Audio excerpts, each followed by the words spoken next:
Welcome, everybody. We are back again. Hopefully, we've got no camera issues today, and you can all see me and hear me loudly and clearly. I think you can on my iPad, so that's a good start. I'll put that doubt to rest. And we are here for Plymouth versus Sheffield United. We are deep into the Championship season. We are deep into a 3-game week. This is round 42. After this, only 4 to play. Burnley laid down the gauntlet in the title race last night with a 2-1 win over Norwich City that we were across here on the channel in the watch along. It is time to respond in the earlies for both Sheffield United and Leeds. They are both playing here at 12:30.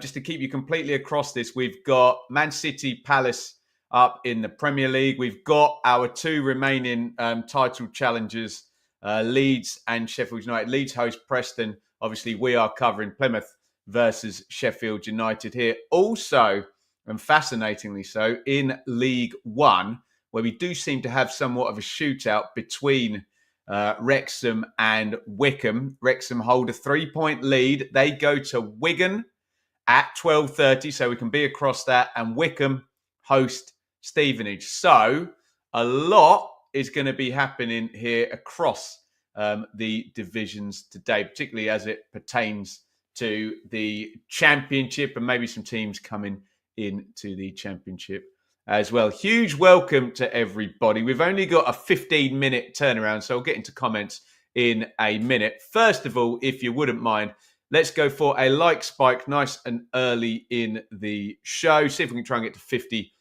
before this game kicks off in around about 12 minutes time. So wherever you're watching on YouTube or on Twitter, I need you right now, not to jog on, I need you to hit the thumbs up button. You've got 11 seconds. Away you go.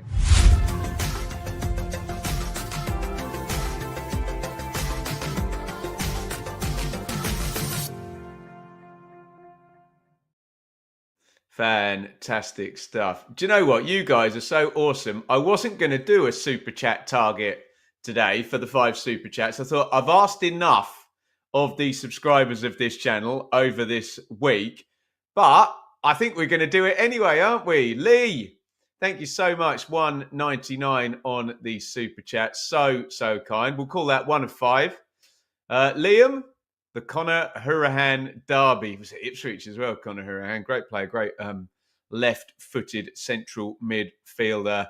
Thank you, Liam, so much for the super chat. And Andy, can we get 5 again? I wasn't going to do it. I was like, I can't do it 2 days running, can I? Surely not. But thank you so much. So if we do have another 2 super chatters watching the stream right now, get involved and we can go for 5. Absolutely no obligation to do so. Although, here comes Kelly up at 4:20 a.m.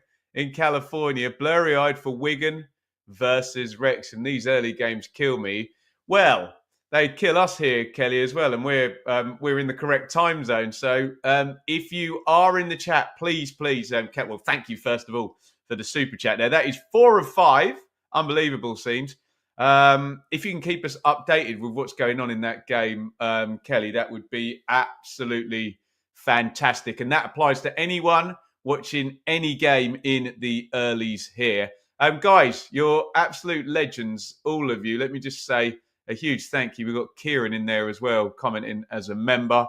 They're all coming up in my starred chats here. Thank you, Lee, Liam, Andy, and Kelly for the super chats. If we get one more, that's 5 without even setting the target. Thank you so much. And thank you. We're at 28 likes as well. So hopefully we can get to 50 before we get into the meat of the show when this game kicks off in 10 minutes. Shall we have a look at the team news? In fact, just before we do that, just so you're all very, very clear, at the top of the table, Burnley have played 42. They have 88 points. So if Leeds win against Preston, they tie up with Burnley on 88. A draw obviously leaves them 2 points behind.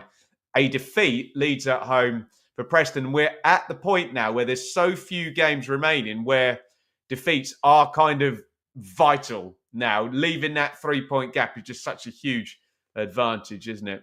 So defeat for Leeds would leave them 3 behind Burnley with 4 to play. Sheffield United are 5 behind Burnley. So you almost get to the point now where with the Blades, in terms of finishing above Burnley, with that head-to-head to come, they kind of have to win today, don't they? Which would put them then within 2 points, wouldn't it? They go up to 86.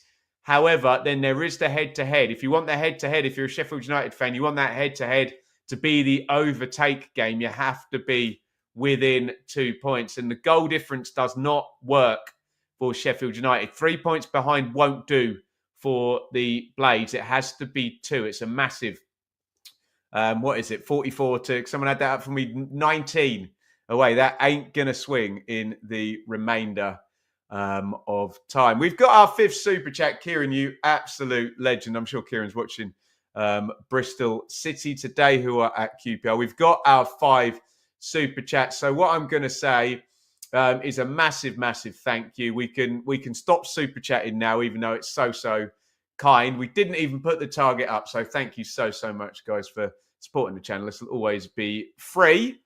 But if you can support it, helps out massively trying to make this a full-time venture. If Sheffield United draw, it's a 4-point gap with 4 games to play. If they lose, it's a big problem for Sheffield United if they lose today. That'd be 3 defeats in the 3-game week and a 5-point gap to Burnley. You almost get to the point where Burnley could lose the head-to-head, couldn't they? And it be okay, which is, not what Sheffield United fans want. It is exactly what the Burnley fans will want. Joe, you absolute damn legend. Hi, Ben. Hope you and the family are well. I can report, guys, that Enid did not, I know a lot of you were checking in on Enid, she did not have a good night's sleep, but she has made it across to Darcy's birthday party.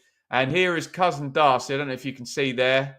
A girl after my own heart there, wearing some Elton John sunglasses, playing on a new keyboard.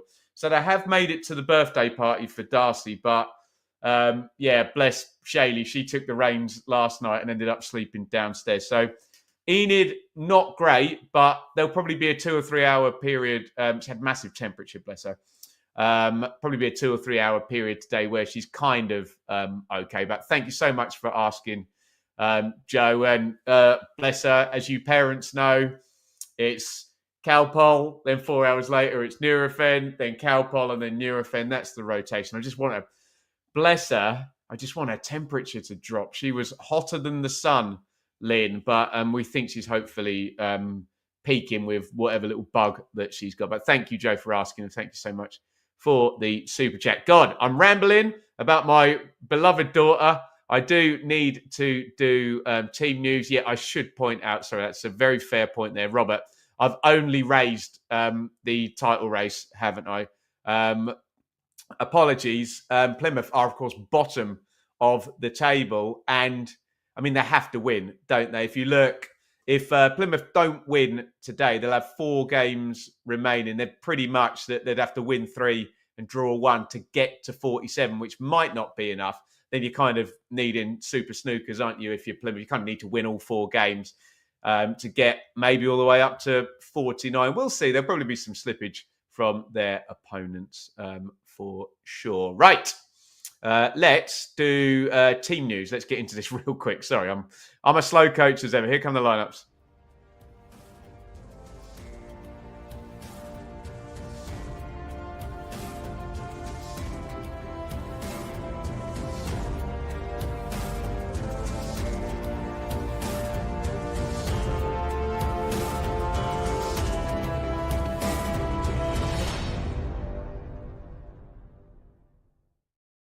Right, apologies. I'm going to move through quite quickly here. Here is your Plymouth 11. It's Connor Hazard in goal. And I'm sorry, this back 3 is a nightmare to call. Look at those names. Plegazalo, Paulson, and Shooks across the back. That'll be fun for me. 3 big, pretty centre-halves, if I remember from the last time I did Argyle. Mumba and Ogbeta wide. Randell and Houghton.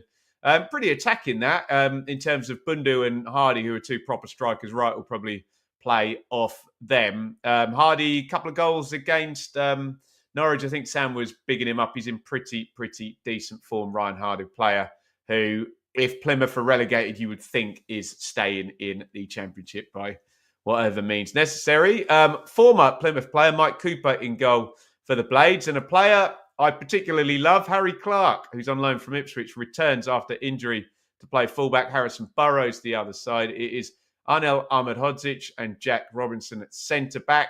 And all the Blades fans will be very pleased to see Vinny Souza in central midfield. Last time I did Blades, he wasn't playing. I don't know if he's played in midweek, not entirely sure. Peck in there as well.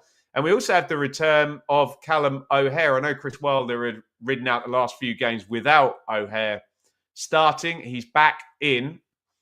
And look at that 3 off the front. That's very good, isn't it? Jess Raksaki, Callum O'Hare, Gus Harmer off the front. Tom Cannon, I still don't think... Has he scored a goal yet for Sheffield United? Big, expensive signing. They've obviously... He's a runner, Cannon, isn't it? Obviously put him there to kind of speed in behind these 3 big centre halves for Argyle. Can he get his first goal today? Benches for Argyle: Grimshaw, Edwards, JB, Boateng, Pukaz, Isaka, Baidu, Obafemi, Tijani. Sheffield United: Davies, Sariki, Holding, McCallum, Chowdhury, Diaz, Moore, Brewster and Campbell. Let me just read you that last 5. Look at that. Chowdhury, Diaz, Moore, Brewster, Campbell. Fair bit on the bench there for Blades. I know they had injury problems earlier in the season. They have got the tools to affect this from the bench if they need to. Have we got the time to do predictions? We're going to have to. I think they're about to go to the turbo break on Sky, so we've probably got about 2 minutes. Please get your predictions in right now. I may not be able to shout you all out, but I can certainly read all the predictions as they come up. Get them in. You've got 24 seconds to go. 24 seconds to go.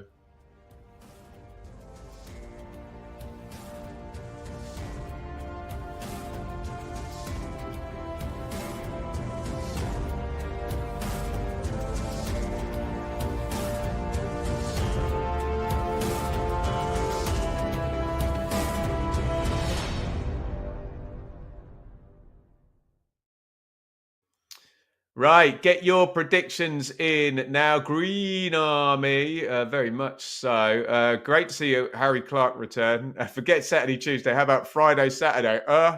We're coping with a poorly daughter as well, Rich, but you know what my overdraft limit is at the moment. So we got to get on here and work, matey. We got to work. Who's that? Rihanna. Right, predictions. Get them going. I'll read out as many as I can. Planet, 2-1 Blades. Ewan, Desmond. Robert, 3-1 Blades. Out, 2-1 Blades. Liam, 2-1 Plymouth. Lola, 2-1 Sheffield United. 1-0, excuse me, Sheffield United. Christopher, 2-1 Sheffield United. The players in... Oh, God, I got the kits wrong. And I had Chowdhury in the thumbnail as well. I failed miserably there. Wrong colour kit and a player who's on the bench. Whoop-de-doo. Right, let's move through these quickly. 3-0 Blades. 6-3. Wow. Get some money on that. 5-0 Sheffield United with 4-2 Blades. Desmond 4-3. Going for some high scorers in here. Calvin 2-1 Blades. Kieran 2-1 Blades. Heavily, as you can imagine, on Sheffield United in this one, given they are obviously in the title race and Plymouth are rock bottom of the Championship table. A couple more there. Wow.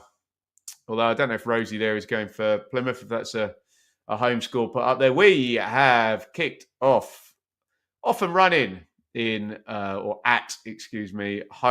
Park. It's Plymouth versus Sheffield United.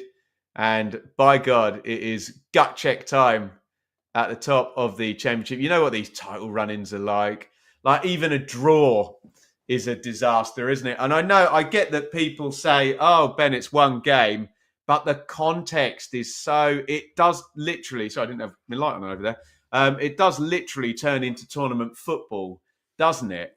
Because the outcomes are so clear of what happens. You know, in November, draw a game, fine, you got another 25 or whatever to sort out any gaps, but You're running out of games here. And yes, very much so, Ewan.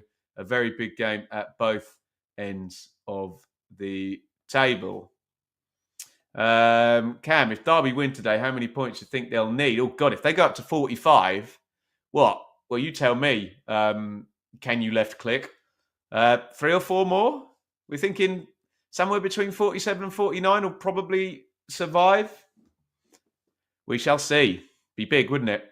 Right, let's get into this. Raksaki down the right, Clark, Peck, and back it goes to Ahmed Hodzic. I'm sure there's some kit sponsor reason why they're not wearing red and white today, Blades.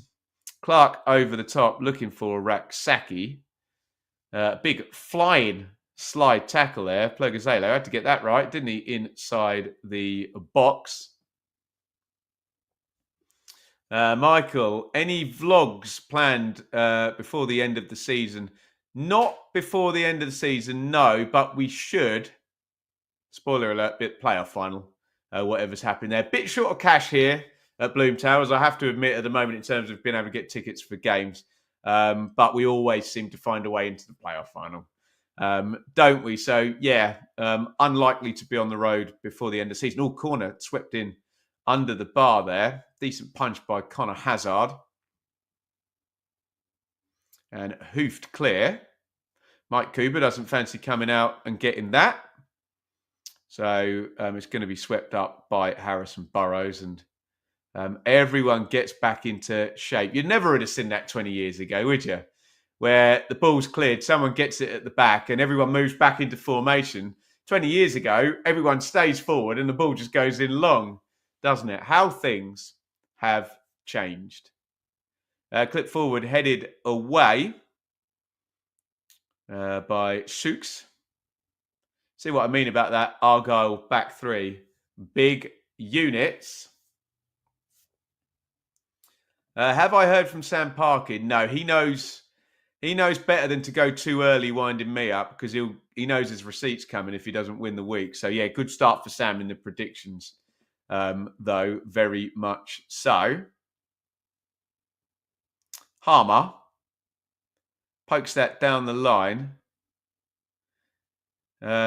Souks there with one of my least favourite things in football. I know I was getting on my hobby horse last night about keepers just like falling on the floor when they put the ball up to waste time towards the end of games. Hate it. Also hate what Souks just did there, shepherding the ball out. Literally any other time in the game, it's just clear obstruction. You're playing the man. I know the law says if you stay within distance of the ball, it's okay. But so many of those are fouls, aren't they? And they just get let go because the ball is, quote, shepherded out. Not having it. Going to moan about that. Things I don't like about football. Stop letting players shepherd the ball out when it's... I mean, maybe Souks was all right then, but I don't like it. Remember in the earlies today, Leeds faced Preston. It's Man City Palace, Wigan Wrexham and Wycombe Stevenage. We try and be across all of those. If anybody is watching those games on the red button, get some updates in here and we'll stick them up on the screen if I'm paying attention at the right point. Ahmed Hodzic cleared forward. Pretty scrappy stuff so far, isn't it? It's not settled at all. Here's Peck, though. Nice little cushion pass from Harmer to play it to him. Peck. Good carry that. Out to the left to Burrows. O'Hare. Harmer. Oh, nice dummy by Harmer. Hollywood ball across the pitch is a good one. Raksaki, Clark overlap. Ignores Clark. Comes inside. Oh, it's a good ball out to Peck. He lets it run under his foot. Here's Harmer, edge of the box, though. Nicked off him by Callum Wright. And Barley Mumba steps out and knocks that one back into Souks. Paulson goes home to Hazard. No goals as yet elsewhere. What team do you support? I can't remember. There's a clue right behind me there. So that looked indecent there. Me waving between the legs of the poor teddy bear behind me. I was pointing at the T-shirt before anyone raises that. Oh, we have a pretty important goal by the sounds of it. Leeds 1, Preston 0. Pressure all goes on Sheffield United now. Leeds in the lead early against North End there. If you've got a goal scorer for me, there you go, Graham. Solomon. Bradford leading in League 2 as well. That's a big goal at the top of the table. So Leeds now go on to 88 points. So as things stand, sorry, O'Hare just got fouled by Shooks. As things stand, this is a problem for Sheffield United. It'll be a 4-point gap. They need to win this game as things stand. Oh, here is Raksaki. He's just got some space in the box, has he? Ogbeta kind of trails back. Manor Solomon, the scorer for Leeds early on. And I'm just seeing that Preston have equalised. Is that correct? Someone smarten me up on that. I've just got a goal alert that says Preston have equalised. So as you were, disregard everything I just said. It's as you were if Preston have just equalised. Leeds scored obviously very early against Borough, didn't they? Scored in 2 minutes. Solomon scored within 4 minutes. It sounds like, thank you, Lewis, Kane Kessler Hayden has equalised. Bit chaotic. And I always say this about Leeds.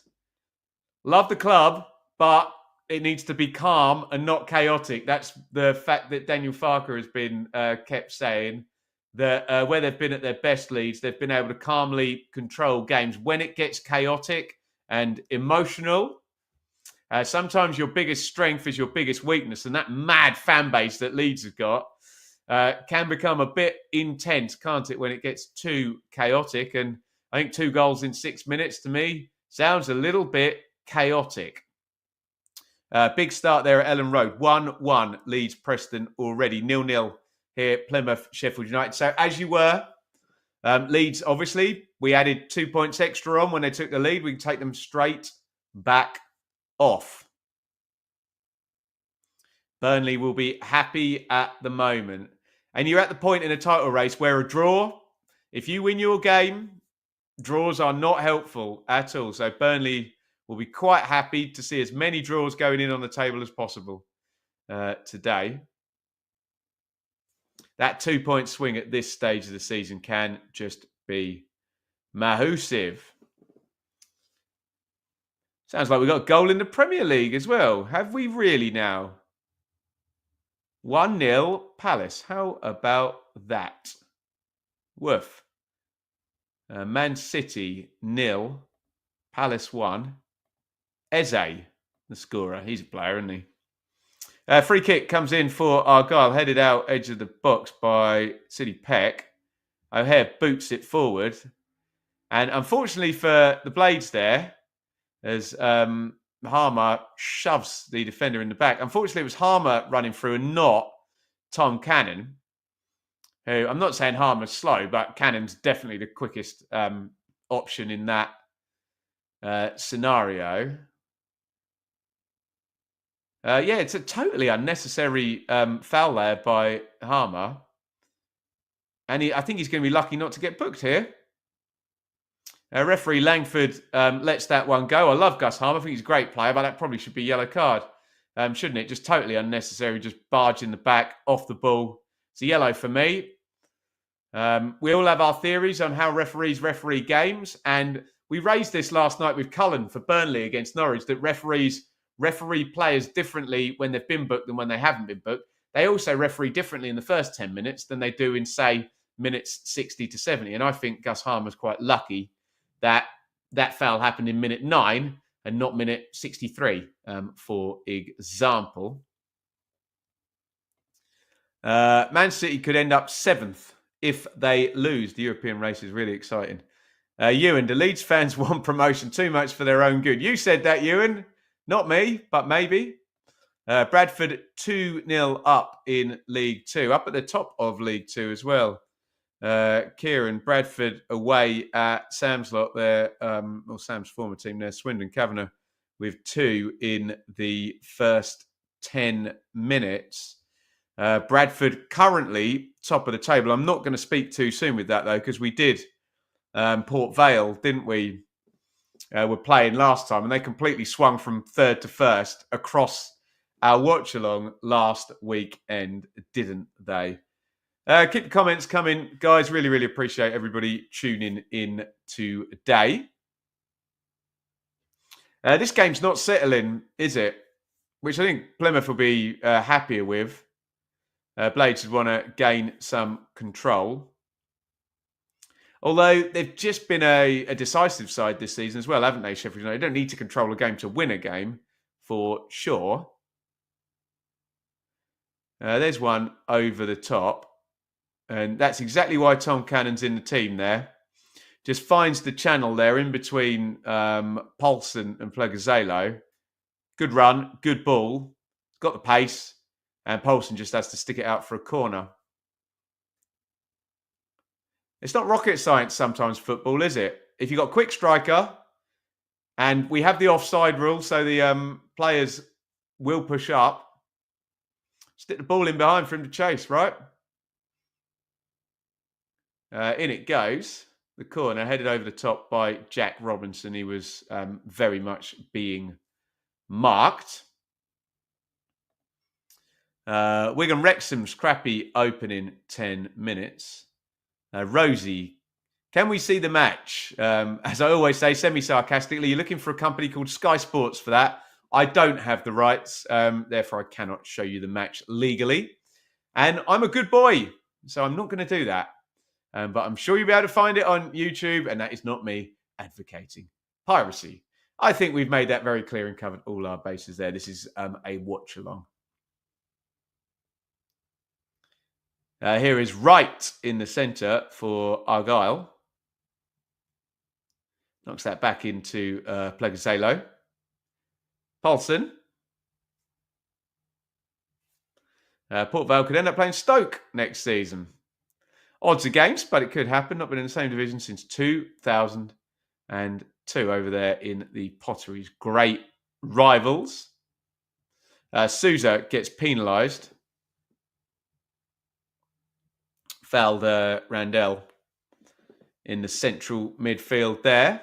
Just bumped him off the ball. Referee Langford did not like said bumping off said ball.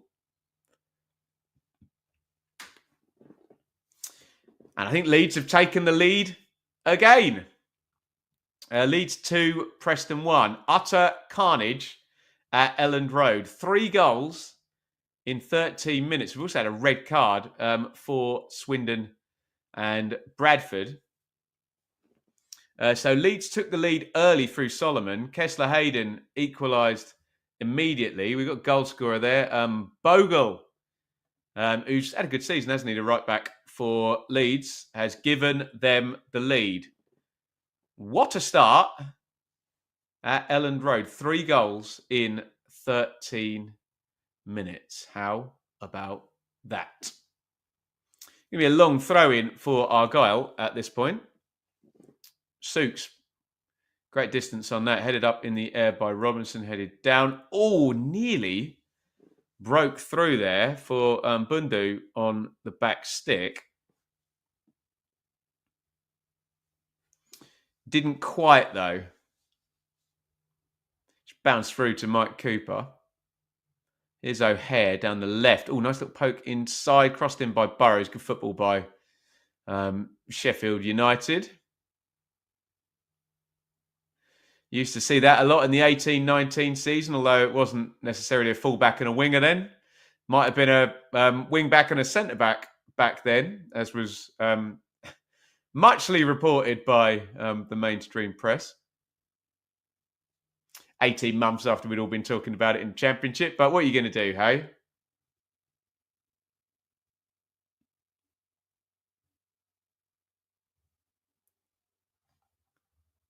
Paul, do I think Oxford will survive? I don't know, Paul. Can I answer you at 5? Corner swung in. Sooks heads it out of Hazard's hands. But they got it cleared. Paulson at the second attempt.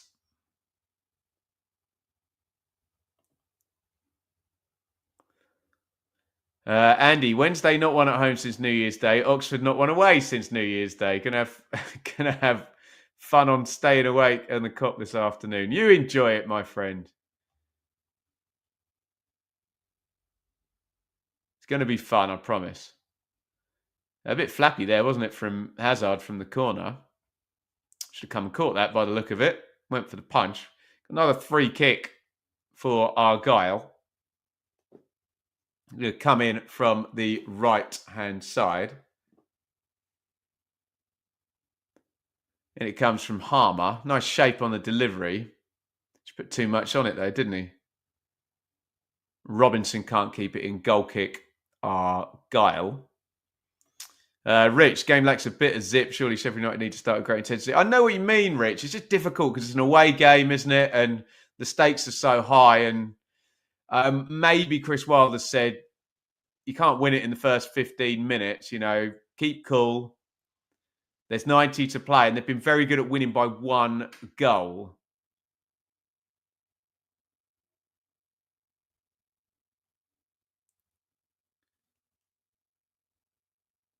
Celtic 2, Kilmarnock 0. If anybody cares, how about that? Argyle 83, we're down anyway. It's been an awful season, I know. Argyle 83, how do you think they go in League One next season if and when they do drop down? Nick, how is your Leeds prediction holding up, Ben?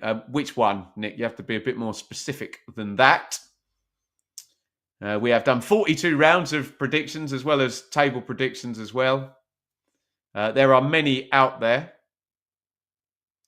Many prognostications I've made about Leeds and indeed every other team in the Championship. I'm here every week sticking my neck on the line.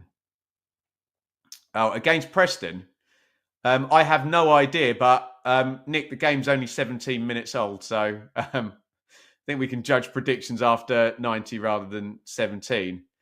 What did I have? Did I have 1-0? I think I had 1-0. I think Sam might have had 3-0, so neither of us are getting it bob on. But did I have 1-0? Someone remind me. So at the moment, I've got the correct winner and the correct score differential. So pretty happy with that. Ben, do you, Carlisle, will stay up? Do I think Carlisle will stay up? So I haven't been following it closely enough.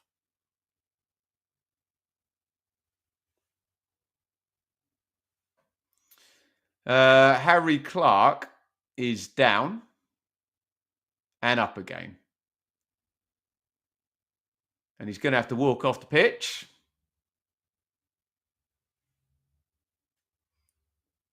Muslik is just having a word with Hardy and Bundu, and I think Sook's in the background there. I mean, I guess you've got to be happy if you're the manager of the team bottom of the table, playing a team in the title race right at the end of the season, and you're in the game and things are going okay.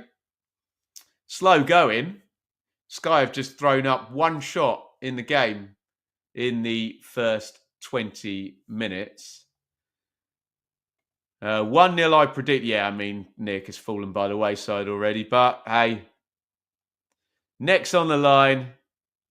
Thank you for saying you love my work, though. Very kind. Very kind indeed.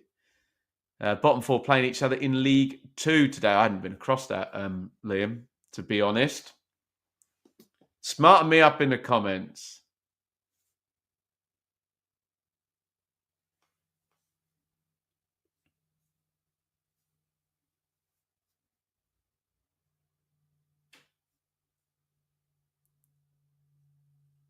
Harmer booms that up in the air. Headed out by Plegazelo. O'Hare to Burrows to Souza. Ahmed Hodzic. Starting to control the territory now, aren't they, Sheffield United, as we come up to the quarter mark. Ben, you into your music? Do you ever buy anything from Record Store Day? God, I haven't bought a record or a physical bit of music for probably a decade, I wouldn't have thought. And unfortunately, at the moment, well, I say at the moment, I have a 3-year-old child and I'm self-employed. So I spend money on nothing other than essential services and food, basically.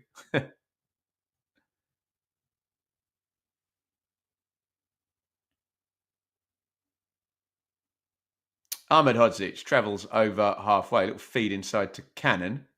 Peck. Peck sweeps that out left. Little knock down the line to O'Hare.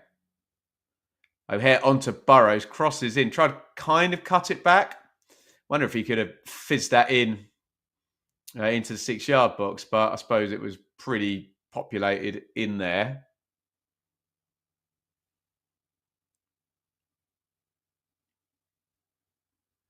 Peck crosses right-footed. Mumba, Ogbeta, wrong wing back, does the right thing there and does not play it.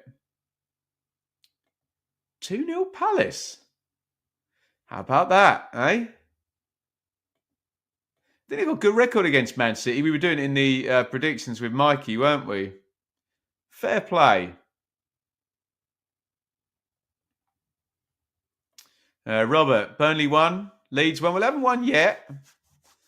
Top 2 for Sunderland, impossible. Yeah, I think we're all on the same page with that. Sunderland are going to finish 4th, aren't they? Polska, how many points do you reckon we need to stay up from a Hull point of view? Surely if Hull win one game and go to 47, maybe a draw on top of that, they're going to be all right. You want to get to probably 50 to be truly sure of safety this season, don't you? Preferably by round 45. Good day, Dan. Welcome.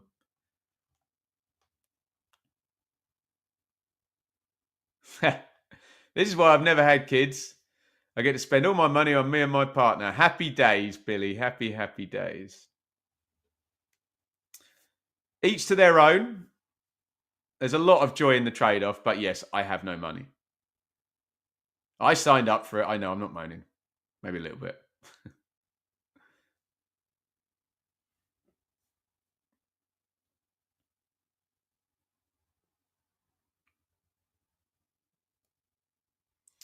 Around the corner from Randell. Plymouth not having a lot of possession in recent times. In fact, for the entirety of the game, 74% possession for Sheffield United. So even though the territory hasn't massively affected it, definitely dominating the possession. And it looks like Argyle, if they're going to get something from this game, it's going to be a hang in there and take your chance when it comes. Might have a chance now, actually, because Houghton's gone down and they could certainly stick this ball into the box. Polska, I think we need another 2 wins in the draw. I mean, yeah, you'll definitely survive with, well, that'd be 51 for Hull. It just depends. I think when people add it up, you know, if you want to be guaranteed survival by round 45, i.e. you have more than 3 points than the team, now forget goal difference, then yeah, it would be something like that. The truth is, you can probably hack a few points off that if survival just means literally surviving. Everyone wants it all guaranteed and wrapped up in a bow, though, which is a slightly different matter. 5 kids, 18 grandchildren, Graham. Woof. Wow. Love your channel, mate. I'm used to watching in League One season. Happy days, very happy days for Argyle. They were incredible that season, much to my irritation at times as an Ipswich fan. But with the passage of time passing, you can look at it objectively now and say they were outstanding, weren't they, Plymouth, in that season? Incredible.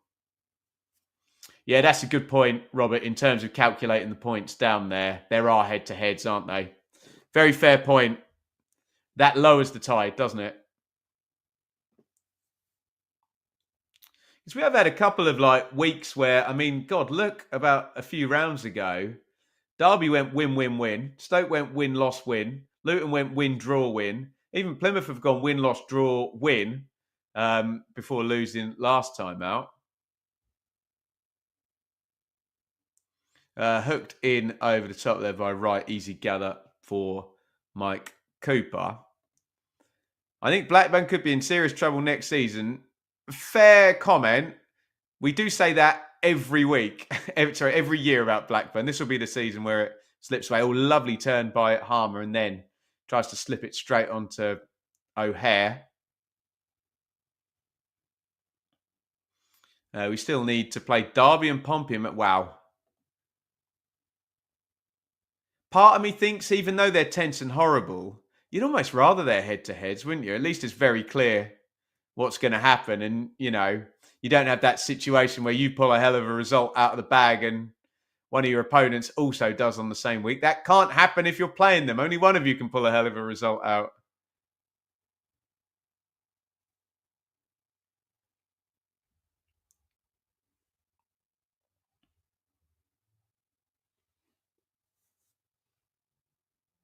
Give me a long throw in here for Argyle. Sukes is going to take it. Paulson heads up to the near post with Bundu, which gives us a fair indication where this throw-in is going, guys. In it goes, exactly where we thought it would. All good defending by Clark there. They won the flick on. And was it Hardy on his shoulder? It was as well. He's done really well, Harry Clark there. It's exactly what he had to do there. Last man, just get in the way and get it out of dodge. And don't use your left foot if you don't have to, right?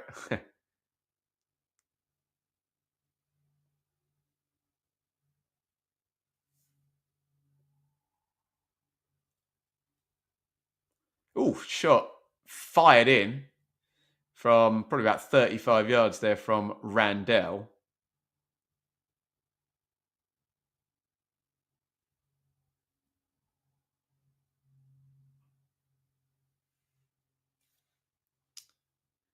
What, like beating Norwich on the last season, still going down? Exactly like that, Dan. Exactly like that. That sounds like a Birmingham fan, right? Everybody won in round 46. There you go. He's illustrated my point for me there. Win a head-to-head and you're sorted, aren't you? Whereas, yeah, very good point. And God, for goodness sake, Blackburn went and won at Leicester, didn't they, who were champions? Everybody's dead, Dave. Sam, afternoon, Ben. We are staying up. Sticking your neck out there, Sam, aren't you, eh?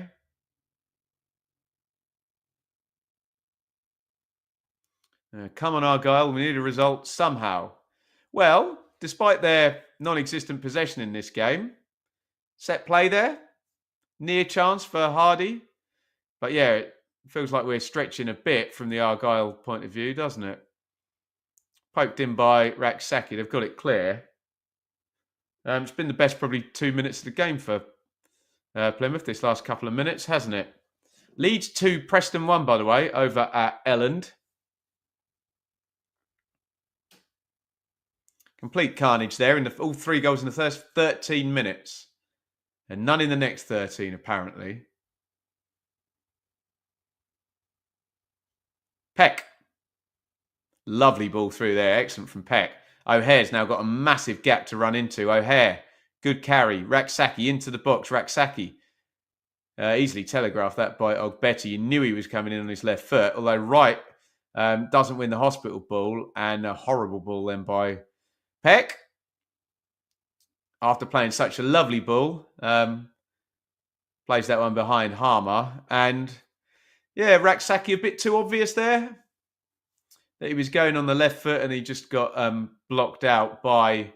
Sometimes against the stacked defence, yeah, go outside. That's where the space always is, isn't it? They'll always come narrower and narrower and narrower and closer to the goal. Yeah, get outside.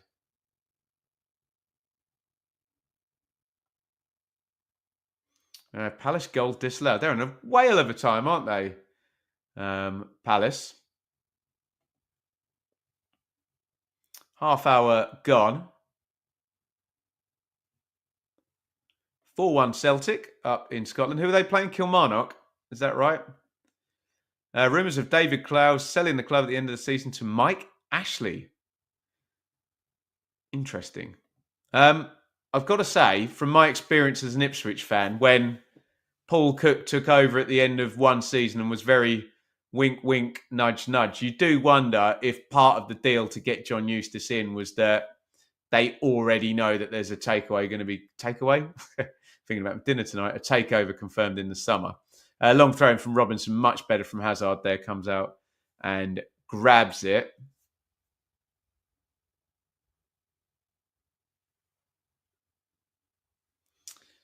Attack momentum grass for City Palace, as you expect. Well, as all complete light blue, Rich.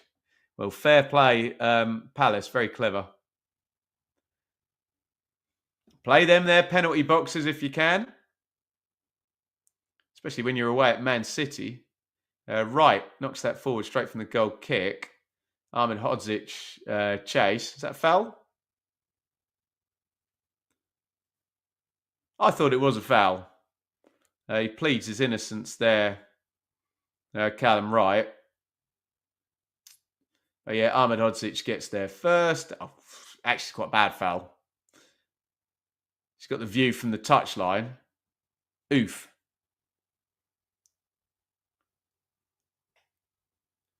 I'd imagine he's going to let that one go, Langford, because he let the one Harmer on, whoever that was on, Plegazalo, go.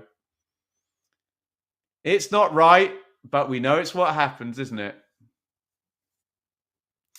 My argument to people who always say football fans are shocking, aren't they, for if they get a decision go their way, they then say, oh, well, what about the bad decision 3 weeks ago that went against us? And my argument is always, do you really think the solution for bad decisions is to have more bad decisions? Can we have more good decisions, please? But it helped your football team. I get it. I understand.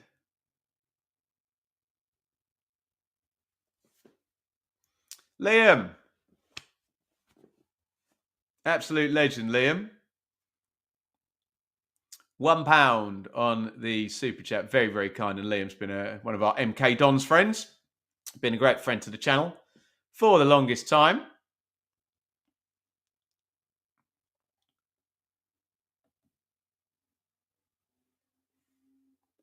Ahmed Hodzic goes back home. Hazard Cooper knocks it out. Last 10 minutes. There you go. Territory has swung back more towards the Blades goal. In fact, the revealing number there is only 13% in the Plymouth defensive third over the last 10 minutes. There we go. Kevin De Bruyne. He's got a chance, that guy, hasn't he? Has scored for Man City. Ooh, bit of a hospital-y back pass there. Cooper does really well there with Hardy chasing that down. Robinson steps out, plays it to O'Hare. Souza, nice feet in central midfield. But they've won it back, Argyle. Here's Hardy.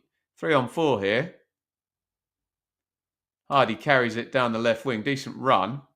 What are you going to do with it, Ryan? Sticks a decent ball into the near post as well. 2 men on Callum Wright, though, so it would have had to have been absolutely perfect. But nicely swung in. Oh, Harmer, lovely ball. Good take by Raksaki. Now Raksaki. Oh, that's going to be a yellow, isn't it? Oh, he's not even given a foul. I thought Plegazalo fouled Raksaki then. I think referee Langford's view is that Raksaki fell over. Ball's going out. I could be completely wrong. In real time, I thought foul, yellow card there. Let's find out if I'm right or if referee Langford is. Here we go. I don't know. Does he catch him? No, referee Langford's right. There's no foul there at all, is there? Fair play. So either Raksaki fell over or he dived. And only he will know that. He's holding on to his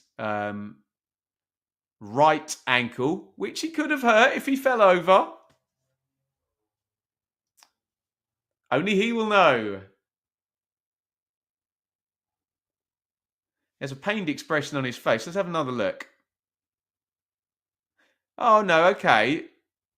There is the tiniest bit of contact, which doesn't mean it's a foul, on his right instep. I don't know what to make of that.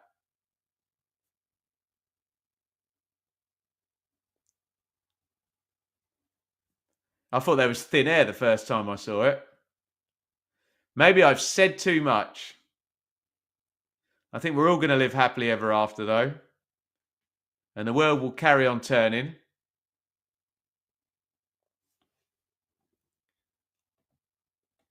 If Leeds score a third, I'll buy you a beer.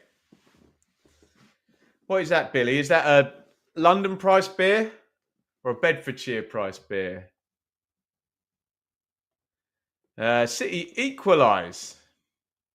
Lots of fun and games in the other games happening right now as Cooper makes a brave catch there. Bundu thought it was a foul. Nobody else did. Bundu's point is that Robinson had his arms around him. Unfortunately for Bundu, though, that had absolutely no effect on Cooper catching the ball or Bundu falling to the ground. So I don't think it was a foul, was it? Another big sliding tackle by Plugazelo, which Raksaki does not like. I thought it was a good tackle.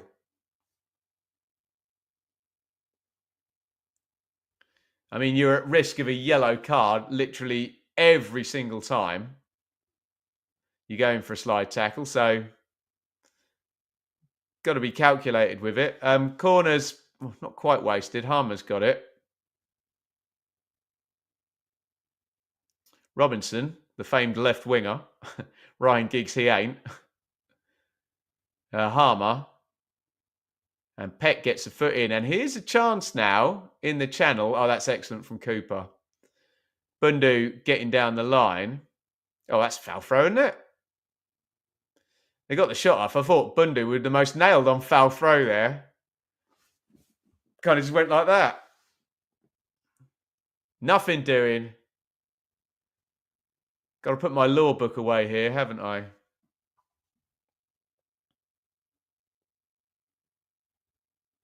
Afternoon, Beza. How are the Blades getting on? Okay.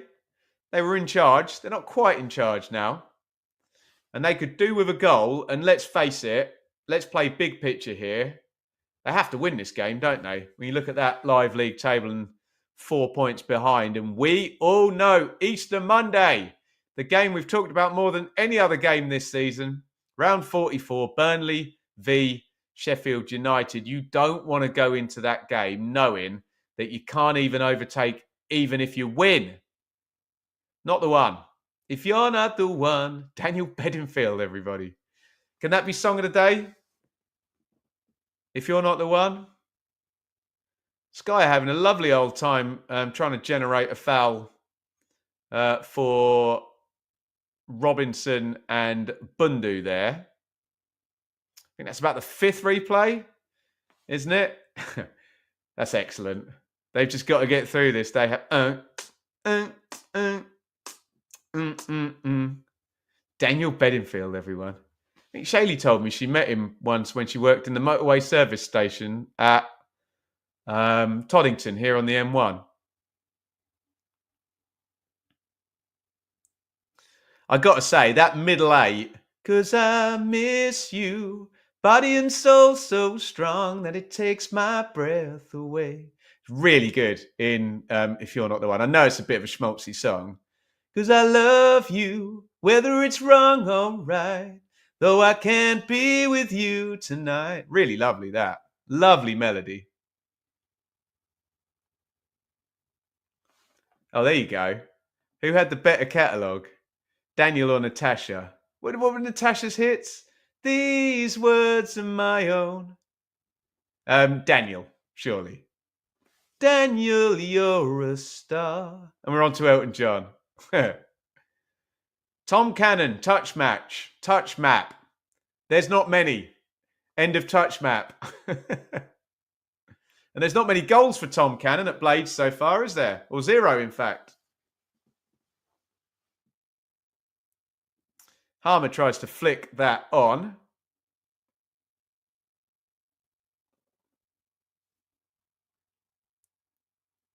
As the camera immediately... They're being naughty, Sky, aren't they? They show how few touches that Cannon has had. And then the camera goes straight on Tyrese Campbell, hey? Cannon firing blanks. There it is. Nice pipes, Ben. Thanks, Sean. Been doing it in the day job a little while, hey? Unwritten, pocket full of sunshine and bruised wool. Okay. But surely, didn't Daniel Bedingfield like have 3 or 4? Remember, I could be James Dean of the movies. He had 3 or 4 number ones, didn't he? Daniel Bedingfield? Surely that beats Natasha. It's a great debate to have.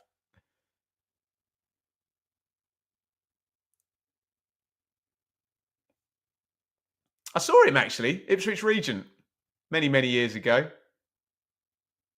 It's a good show.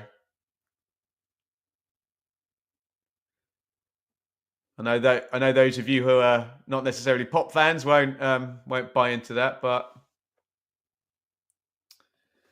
waiting for an Argyle shot is like waiting for a bus that never comes. Anyone look like scoring? Adam, honestly, mate, really honestly, and I'm trying to push the watch long here. No, not at the moment. And Daryl is very pleased with what he's seeing.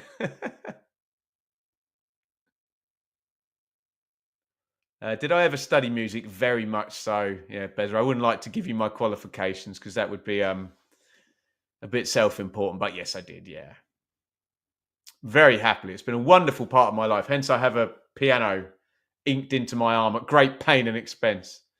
Set play goes in for Argyle. And the third of the first half, minutes 30 plus, have been a bit of a damp squib. Argyle's strategy is working now. They're coming into the game.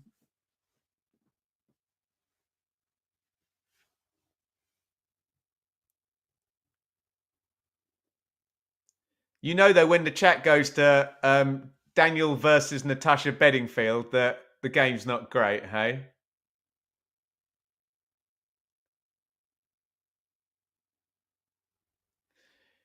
Harmer wins the knockdown. Oh, nice feed by Harmer to Raksaki. Goes on the left foot as ever and bends an absolute beauty into the corner. Is a goal coming? No, we didn't think. What happens 45 seconds later?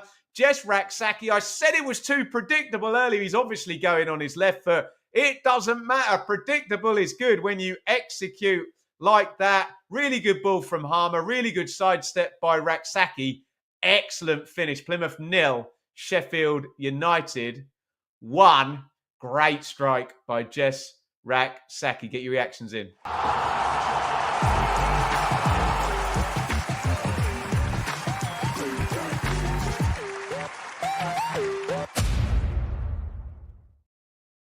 It's the classic Arjen Robben paradigm that everybody knew what Raksaki was going to do, but he's an elite football player, elite athlete, and it's quite hard to stop it sometimes. Chris Wilder applauds it. I'm sure that will completely change the complexion of Wilder's half-time team talk. I think he might still light up his team and say, look, come on, guys, this is not great. And he might even say, you've gotten away with one there in the first half with a great bit of quality from Raksaki. But they've got the lead, and that is all you need to do at this point in the season. Just win. So, as things stand, Leeds 88. They are 2-1 up against Preston. Sheffield United 86. Burnley 88. Or as Liam puts it, yeah, as you were, but +3 for all teams. Which now makes it very interesting. A Preston equaliser would be extremely damaging for Leeds and very useful for Burnley. And it would be as you were if Plymouth equalise here. That 4-point gap goes back in. We're into 3 minutes of first half stoppage time.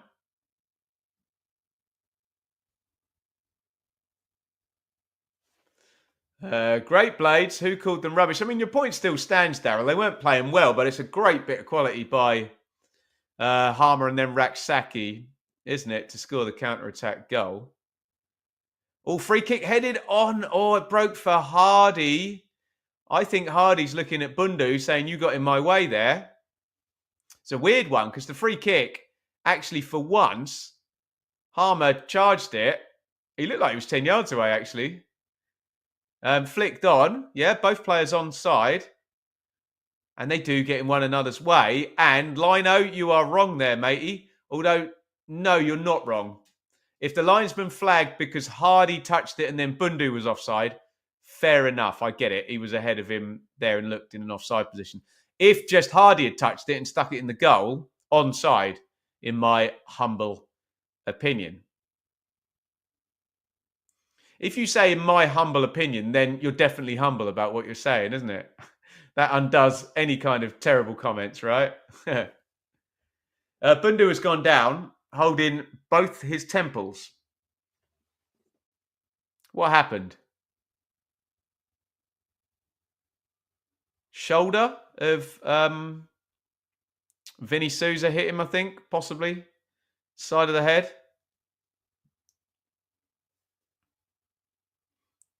Here comes the goal again on the replay. Ogbeta doesn't cover himself in glory. He gets completely nuked by Jess Raksaki, doesn't he? And doesn't offer a great deal of protection. Because the problem is, once he stepped inside Raksaki, there's players in the way of the keeper and to curl it round. So he's not really going to see where the shot's going. And unfortunately for Hazard in goal for Argyle, it was going right in the corner. Good finish. Just like no offence, but yeah, or no disrespect. I often cut people off at that point when they say, no disrespect. I'm like, right, okay, you are literally about to disrespect me, aren't you? Because why would you be saying no disrespect? They could be not about to disrespect you, but yeah, often, especially in the YouTube comments, no disrespect, but whoosh, prep for some disrespect.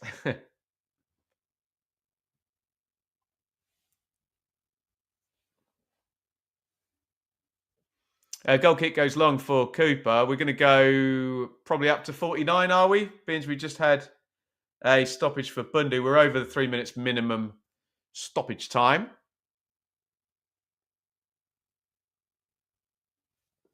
Yeah. I'm not a hater, but... Oh, they get much worse, don't they? I'm not sexist, but... Insert ism-ist. Anyway, let's not get into socio-politics.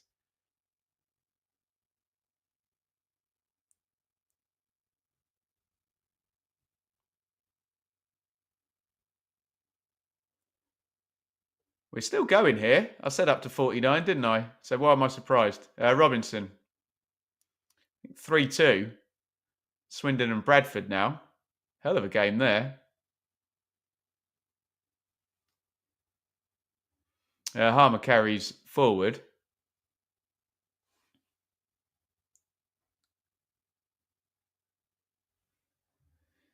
And we are still going. I am surprised now. Cannon into the channel. Paulson, does he foul him? Referee Langford says nothing. Well, he does say something. He says it's half time. And how can I categorise that first half, guys? Wasn't amazing, was it? I thought Sheffield United started all right and had control. Had very high possession stats, which didn't necessarily convert into territory, in my humble opinion. In my opinion. You can decide whether it's humble or not, yeah. Argyle came into it then, didn't they? Around the 30-minute mark. Started getting a little bit territory. To be fair, it was mainly long throw-in, set plays, free kicks, etc., etc. However, just when the you kind of thought, oh, this is not going terribly well for Sheffield United. Are they going to have a struggle today? Then you have your parachute team in a title race versus bottom of the table team, where a bit of individual quality does for you. Nice quick ball zipped along the ground out wide by Gus Harmer, and excellent by Raksaki. Not amazing by Ogbeta, who could have done, well, literally anything other than what he did, and it would have probably been better, because he just lets Raksaki turn inside him, and then there's a nice, kind of arc to curl the ball around into the far corner. It's really good from Raksaki, though. Excellent technique from the on loan. Where's he on loan from? Palace winger.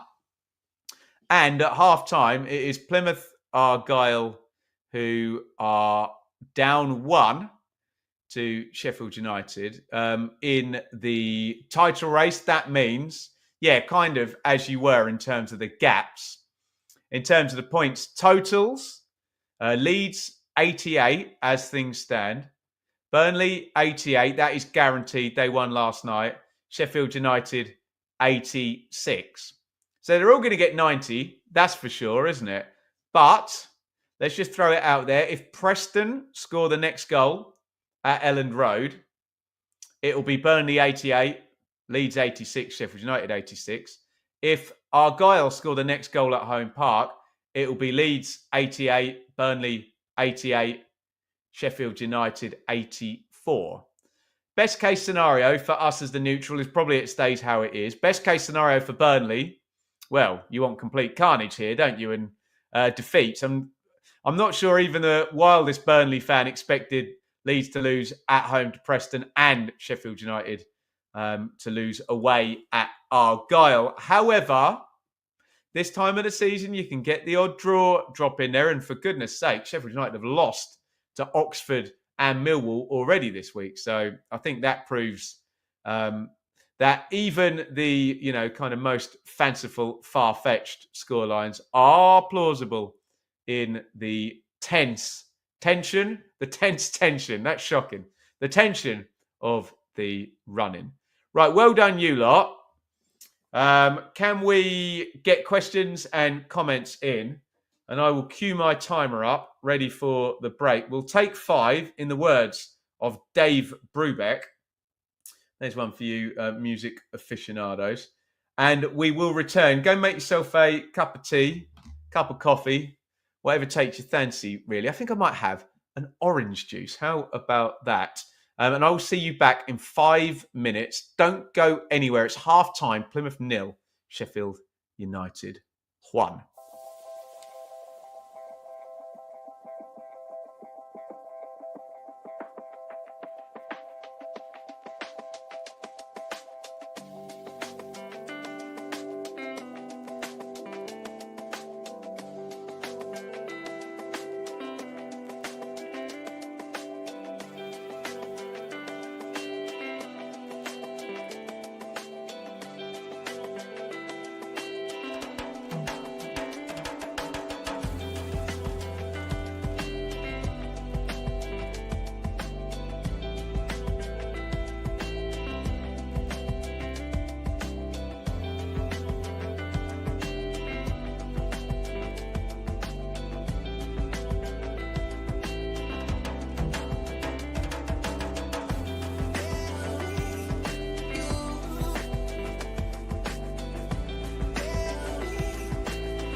Hello, everybody. Welcome back to the watch along. It is Plymouth 0, Sheffield United 1. Jess Saki not long before half time with a lovely curler with the left foot.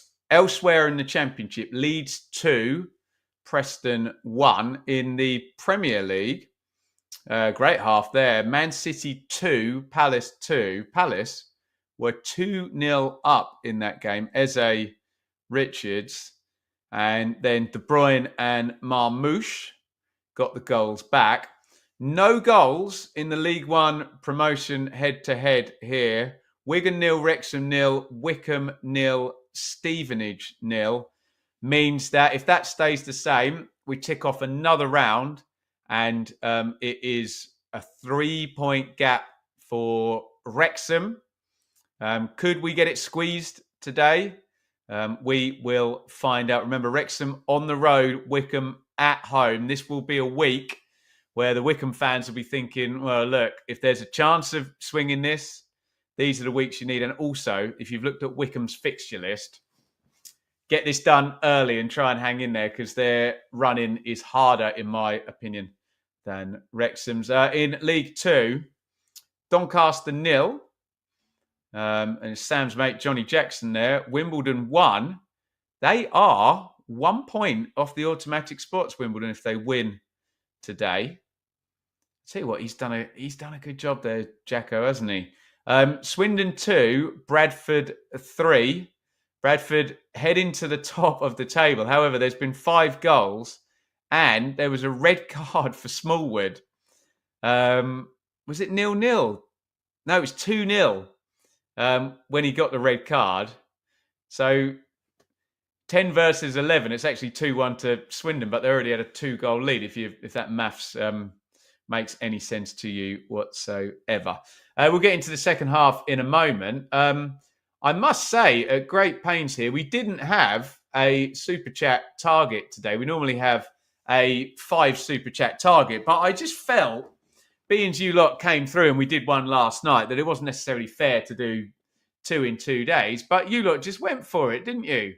And we have a huge thanks to say to Lee, Liam, Andy, Kelly, Kieran, Joe, and another Liam for all the wonderful Super Chats. Thank you so much for all your support. It is greatly, greatly, greatly appreciated. Right, get your comments in.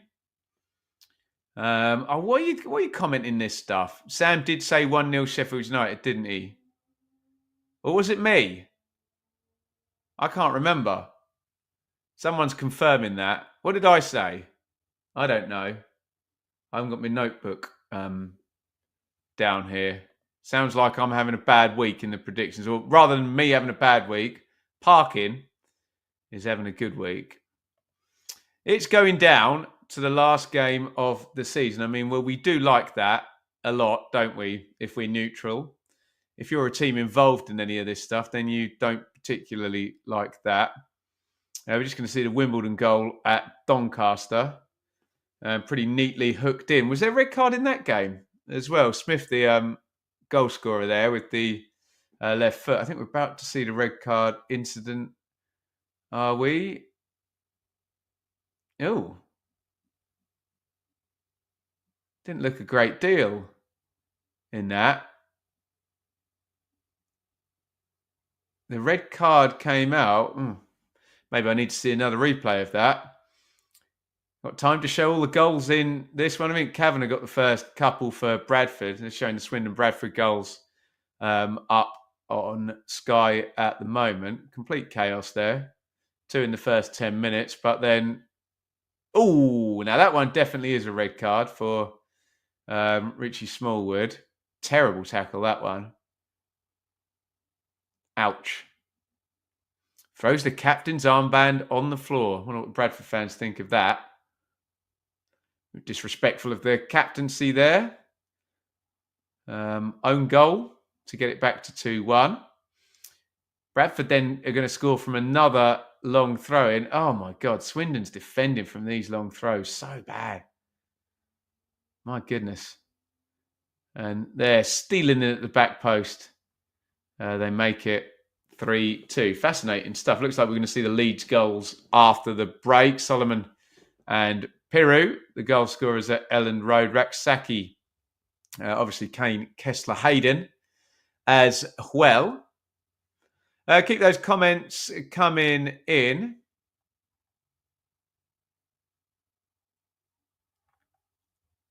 Do I think VAR should be implemented in all league games? I am a fan of VAR.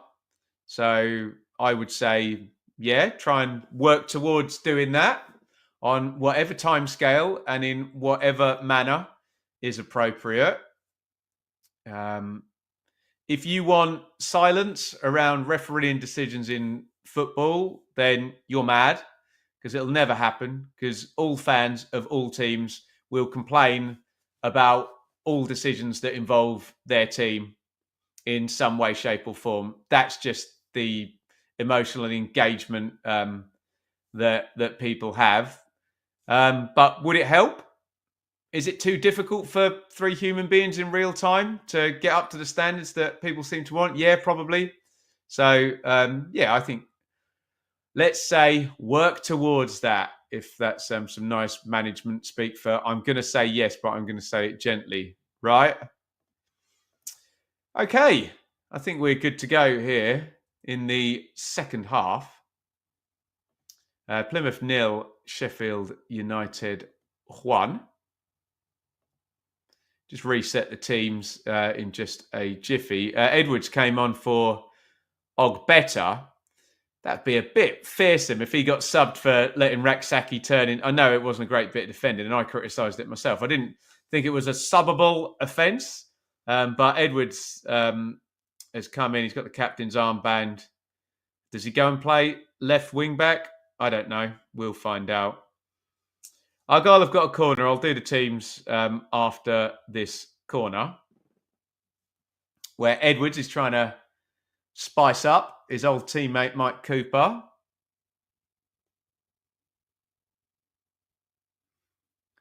In comes the delivery. Not a good one. Blocked out on the near post, which should allow me to reset for you the teams. So I'm not entirely sure whether they're going to go to a back four, Argyle, or whether someone else is going to go and play left wing back. We haven't had an opportunity to really look at that from the camera footage yet. Souks is going to hurl a long throw in first. Flicked on. All Hardy, can he spin and shoot? No. They've looked dangerous from the long throws, haven't they? But it's been very nearly stuff, hasn't it? Where, you know, Clark cleared it away from Hardy, and there, can he spin and get the shot off? Not quite. Yeah, close but no cigar. So Argyle, Hazard, Plegazelo, Paulson, Souks, Mumba, Ogbeta out for Edwards, Houghton, Randell, Wright, Hardy, and Bundu. Are they still playing a back three? Oh, I'll tell you what's happened. Mumba is going to play left wing back, and Edwards has gone to play right wing back. So it's the same system. They've just taken one wing back out, swapped the other one over to the other side. Sheffield United, I'll come to in a sec, because here comes Raksaki. He wanted a foul there, hit the deck, not one given. So Blades, Cooper, Clark, Burrows, Ahmed Hodzic, Robinson, Peck, Souza, Raksaki, Harmer, O'Hare, Cannon.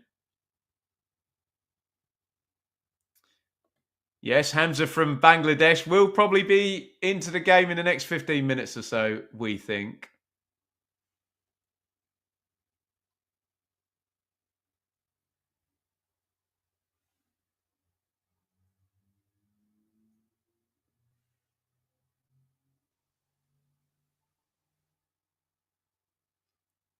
Clark heads it away.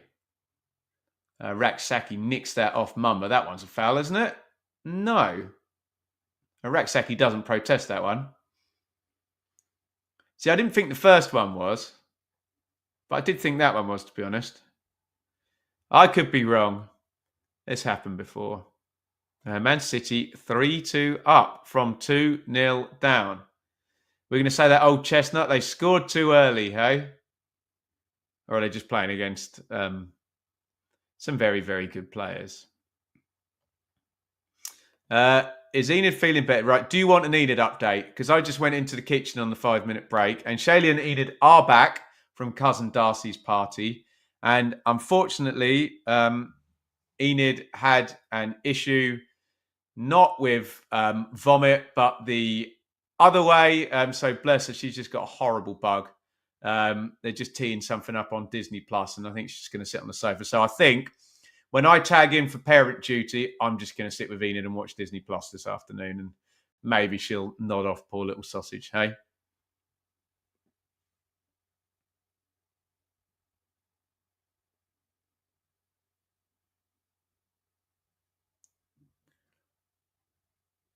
Throw in Blades down the left-hand side, which Robinson will take. Kovacic, the goal scorer. Yeah. Oh, thank you for your best wishes. Honestly, here comes Raksaki into the box. Good switch of play. Raksaki back onto the left foot. Raksaki, good save. He didn't find the corner there. That was an easier chance than the goal. It's turned over again. That should probably be 2-0, shouldn't it? Hazard does well.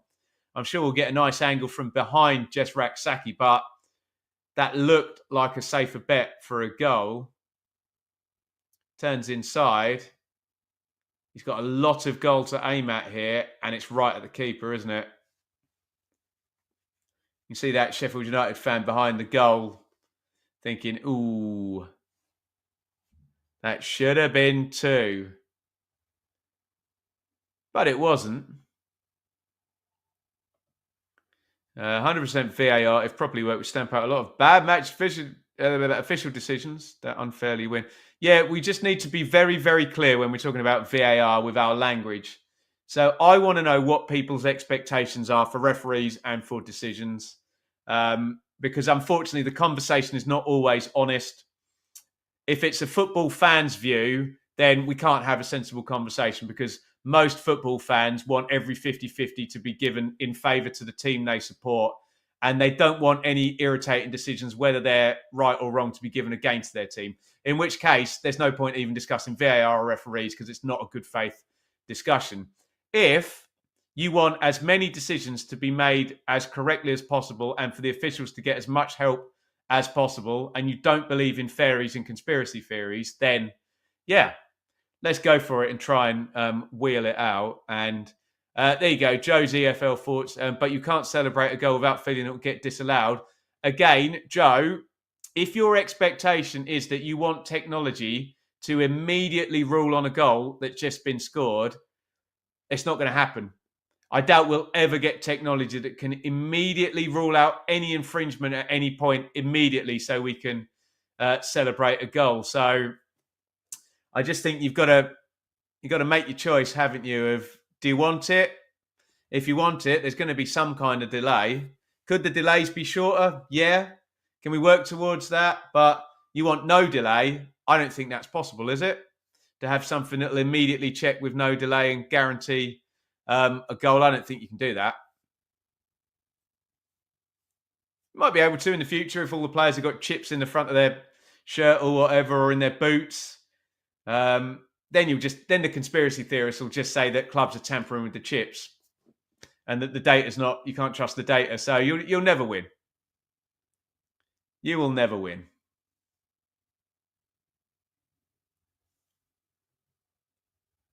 Raksaki into the box again, and this time it's Raksaki who commits the foul. When football fans boo a goal overturned for a clear offside, you know that most don't get what the situation is. I get it, Rich, if they boo, if it takes them 7 minutes to do the offside. But again, would you rather it was an overly long delay to get to the right decision or they gambled on it? I don't know. VAR is like socialism. A good idea, but in practice, yeah. Well, yeah. Let's not get into the politics, but yeah, fair enough. Lols, Ben. No VAR should be implemented properly, whether fans agree or disagree or not. Trust the science, hey? And remember as well, even if VAR was perfect, football fans will still get upset at pretty much every decision that's given against the team they support. That's just the deal. So it won't make any difference. Those fans that got upset with a bloke with a whistle and a linesman will get upset with perfect science and chips in everyone's shirts and fully automated offside and a chip in the ball and radar down. They'll still get upset. They'll say that the technology can't be trusted because of NASA or whatever. I don't know. Blame Elon Musk or something. I don't know. Or Jeff Bezos. Big tech. Pharma. Whatever. Whatever the conspiracy is at that point. Good debate, though. In it, hey? Just give a bloke a whistle and hope for the best. Yeah, right. But to Alexander's point, is it that deep? I don't know. I know it's multi-million-pound business now, so there's big financial imperatives, but yeah. You tell me.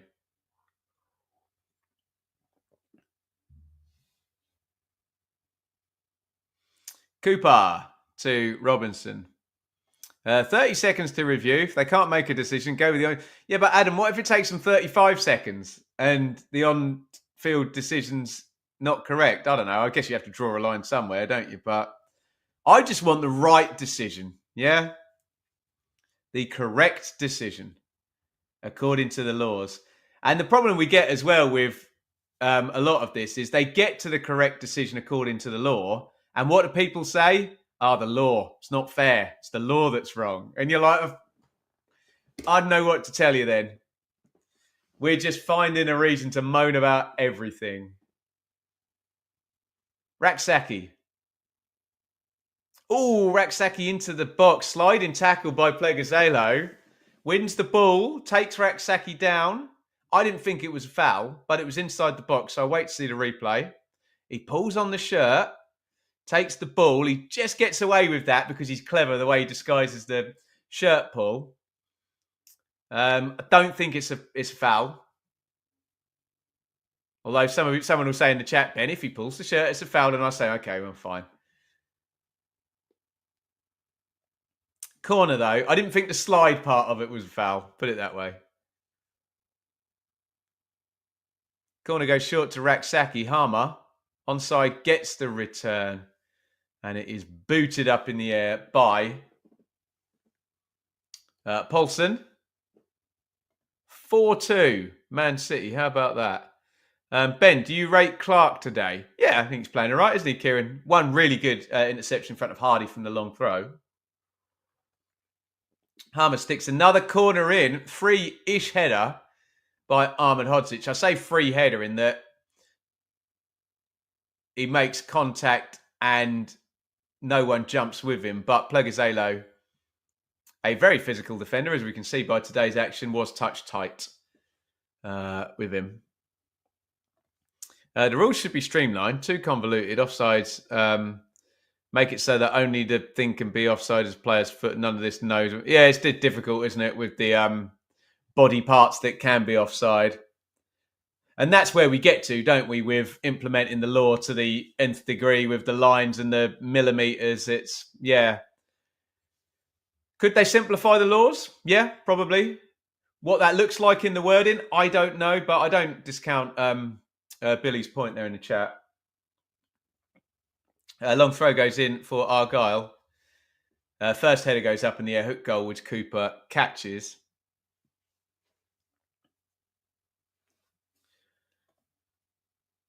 Would it be in the clubs to pay for the installation of VR? Would it be the governing body? Well, you know my take on that. And I know we just had a comment about socialism. I will turn into a socialist for this part of the conversation where you know full well I totally disagree with the distribution of wealth in English football and the fact that, you know, you have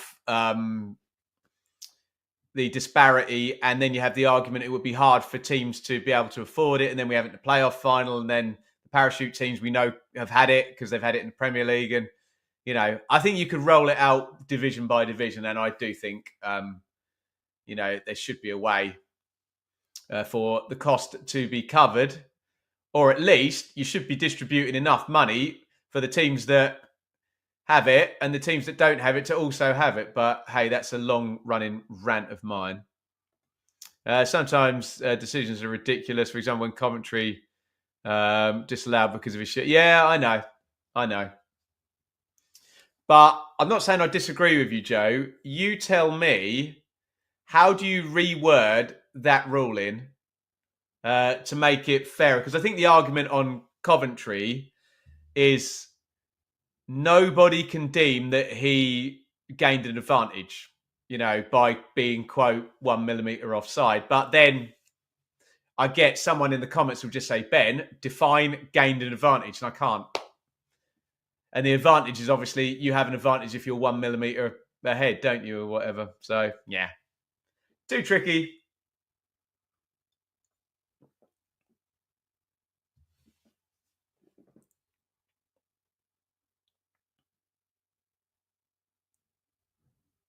In comes the set play. By the way, all the players are wearing GPS vests. So don't tell me, you can't tell me which player is closer to the goal with complete 100% accuracy. But I know people will say, if it was a regulation GPS that all the players wore and the chip was in the same place, then could you do it with that? Because then you could literally have a measurement where you could say, if player A's chip is over, you tell me, 1 foot in front of player B's chip, he's gaining an unfair advantage and he's offside. And you could probably have that immediately in the not too distant future, couldn't you? But hey, we're into the weeds here, aren't we?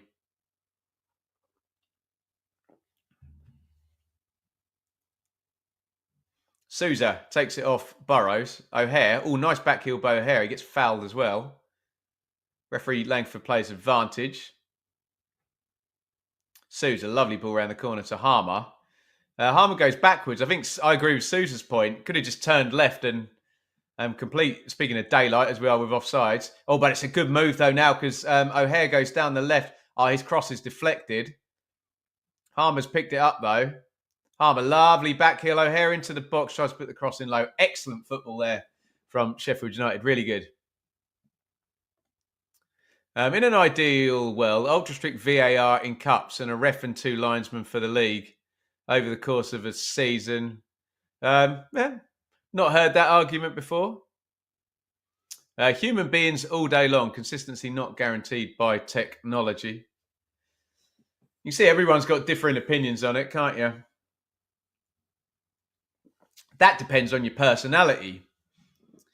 See, I'm a little bit of an autistic rule follower, so I kind of like the VAR thing, but I understand if you're a more free spirit, you wouldn't feel that way. So again, it's all depends on the person interpreting it, doesn't it? I'm not saying, Sean, you're some free spirit loon, by the way, but you take the broad point I was making, guys, don't you? 62 gone. No goals at Elland. 2-1 lead still there. Loads of goals at Etihad. 4-2. Man City. 6 goals, in fact. In League One, net 0. Nulla. Wrexham and Wickham both level at 0-0.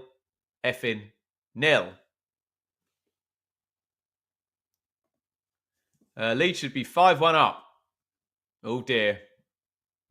Because you know what happens when you miss loads of chances in a football match, don't you? Sometimes you concede the one chance that you give up, hey?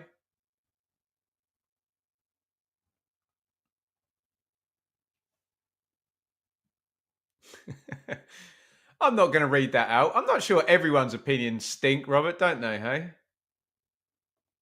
The gap between the Premier League and the Championship, a huge problem.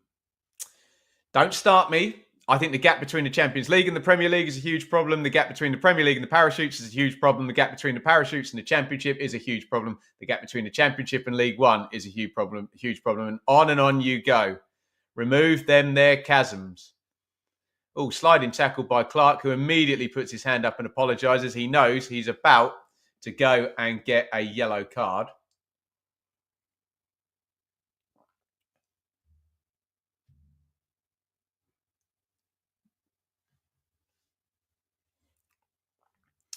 England's World Cup history would have been different if we had VAR, yeah? Or at least we'd have known for certain.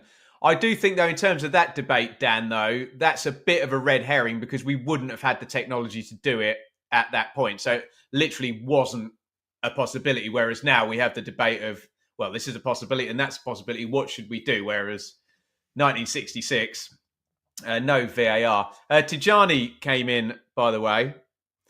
And me being me, obviously I didn't see who came out. So let me know who Tijani came on for.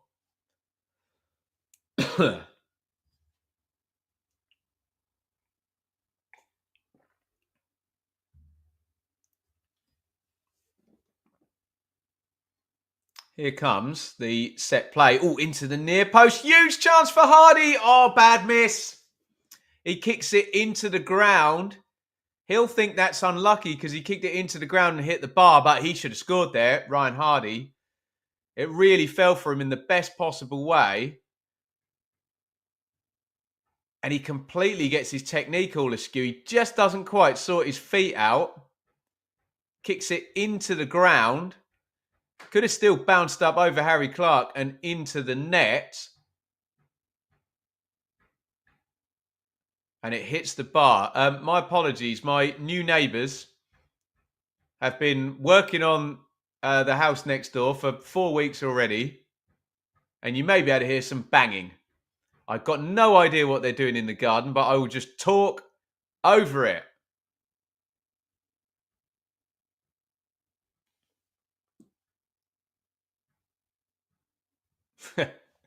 I'm not sure this logic applies, Robert. You may think someone's opinion doesn't stink, but another think it does. Therefore, they all stink. I think Robert's making quite a profound point there.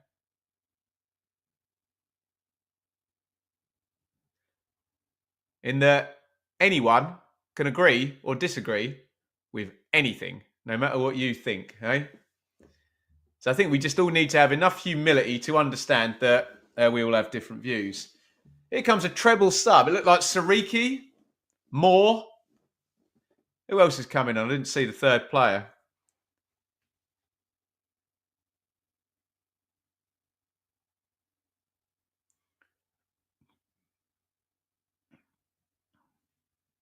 Diaz. Sariki, Moore and Diaz coming on. Right, this is me paying attention over here and not looking at the comments over here to see who's going out. Raksaki, the current match winner. Probably for Diaz. Alan Nils just talking to Diaz. If Kiefer's coming on, then Tom Cannon's probably coming out. And if Sariki's coming on, then Harry Clark's probably coming out. But we'll see. Ben, we all know you have a soft spot for the Blades. Now, do you know what? I take that as a huge comment because lots of fan bases tell me that they think I have a soft spot for them. And I kind of take that as, well, I'm so reasonable about all teams and so enthusiastic about when teams are doing well that I'm being very consistent with everybody. Obviously, that's my team, Ipswich Town. But, I mean, when you say soft spot, I'll go even further. I thought Blades 18, 19, 19, 20 were a bloody brilliant team. Loved them. And I think it's okay for a neutral football supporter to appreciate a good side. Exactly. I have a soft spot for football. I do.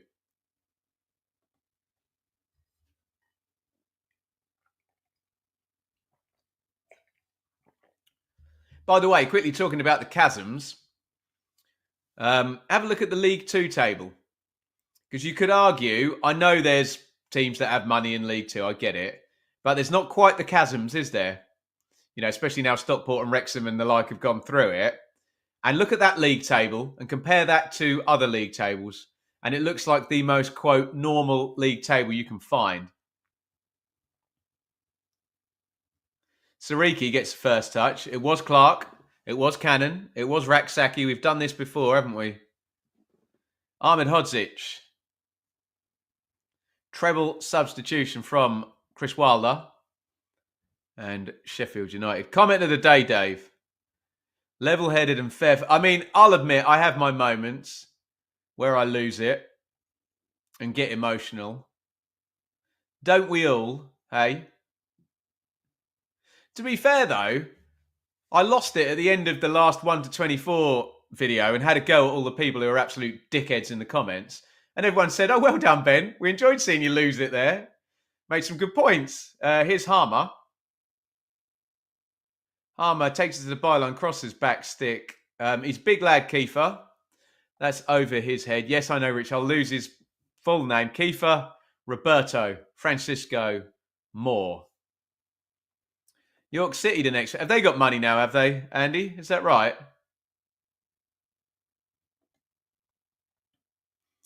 Same 3 teams up and down every season. Well, look at the bottom of the Premier League, and you're going to have the promoted teams relegated. You're going to possibly have 3 parachute teams in the top 3 in the Championship. Maybe the playoffs will save us from them all going up. And love what Birmingham are doing, love what Wrexham are doing, but look at the top of League One as well. Maybe a different type of chasm there, but certainly a chasm in what Birmingham and Wrexham could do. And I know Stockport have got money as well. I get it. So have Wickham actually now, haven't they? Oh, into the box goes Mumba. Cross goes in low, cleared by Robinson. And the more this goes closer to 90 with only 1 goal in it, the more you start to get those moments of, oh, Sheffield United just got to hang on in there and hold on, haven't they?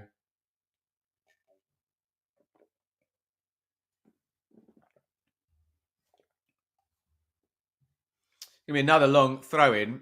It's the best way for them to put pressure on Sheffield United. Oh, good flick by Paulson. Headed up in the air. Diaz heads out. I'll tell you what, Diaz and Moore, good substitutes for defending set plays, aren't they? Both of them, huge lads. Here comes Kiefer. Excellent hold, and he draws the foul. Really good play by Moore. That's another outlet. We know Tom Cannon is spin off the shoulder running behind, whereas Big Kiefer just boot the ball up to him, and he'll occupy 2 centre-backs at a time, won't he? So strong. Ben should be a TalkSport pundit. Take Simon Jordan's place. I don't mind Simon Jordan. I think, A, he's very entertaining. I do get a little bit fed up when he uses unnecessary vernacular. I've just done it myself, haven't I? To try and illustrate a point. I think sometimes the most intelligent people are actually the ones that use very few words. They can make a point using few words and simplistic words. And I think sometimes Simon Jordan, who is obviously a highly intelligent and a brilliant man in some ways, I think he's trying too hard to bash you over the head. You know, if you really know what you're talking about, you don't need to use flowery language quite so often, do you? But God, I remember when I had Kieran Maguire, this is years ago, by the way, on my channel, and Jordan saying, quote, tweeting one of the things saying, oh, you've got your expert, da-de-da. He's changed his tune on Maguire, hasn't he?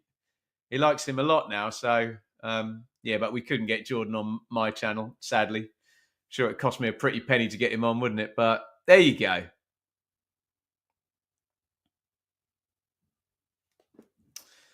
Sunderland commentary and Bristol City are doing it the right way. It's difficult, Lee, because as soon as, even if you do it the right way and you get promoted, you're the villain. Because if you go, you're then getting the Premier League TV money, and you've got that massive advantage over the rest of the Football League who's not. And then you get the parachute payments if you get relegated. So it's all well and good. I'd like to think Ipswich did it the correct way, although people will argue that Ipswich had way more money than everybody else in League One when they got promoted. Fine. Ipswich were Cinderella in the Championship, yeah, but they were the ugly sister in League One. So it's all context, isn't it? Someone's always taking a great you-know-what on somebody else, aren't they? It just depends how far up the ladder you are.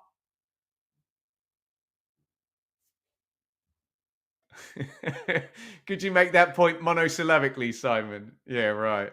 Bless him. I think he's blooming entertaining, though, Jordan, I have to say. And I think he has got a sense of humour about himself. I think he knows what he's doing sometimes. Into the box goes O'Hare. It's a corner, isn't it? Linesman didn't flag at all. He didn't have a foggiest there, the lino. I thought it was a corner. Yeah, correct call.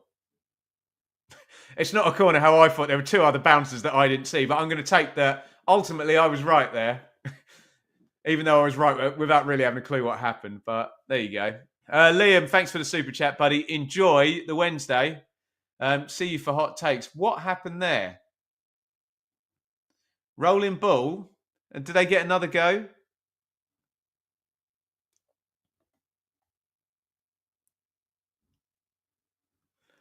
If you could choose, come second in the championship or win the playoffs. Well, I think the better analogy needs to be guaranteed second or guaranteed playoff final.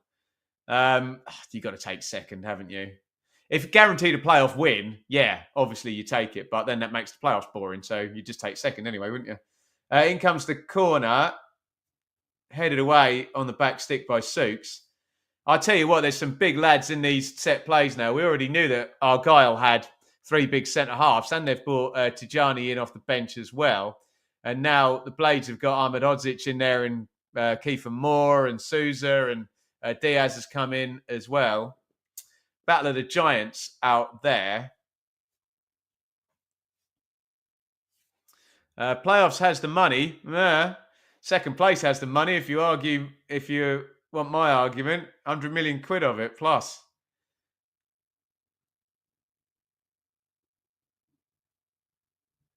Volleyed in by Peck. Poor cross. That's going out for a goal kick. And yeah, you do lose 3 weeks of planning time, don't you? Which is tricky. I find Simon Jordan that is consistent with his views, which is always good. Yeah. And Simon Jordan does one thing which I really admire that too many people on the internet and in the football space don't do, is he changes his mind. And he says, I thought this then, and I think this now. And every time I do that, people are like, gotcha, you've changed your mind. And I'm like, what the F are you talking about? I've got an entire year's worth of new evidence and I've changed my mind. How is that some kind of gotcha? Because I don't think the same thing 10 years apart. Dear oh me.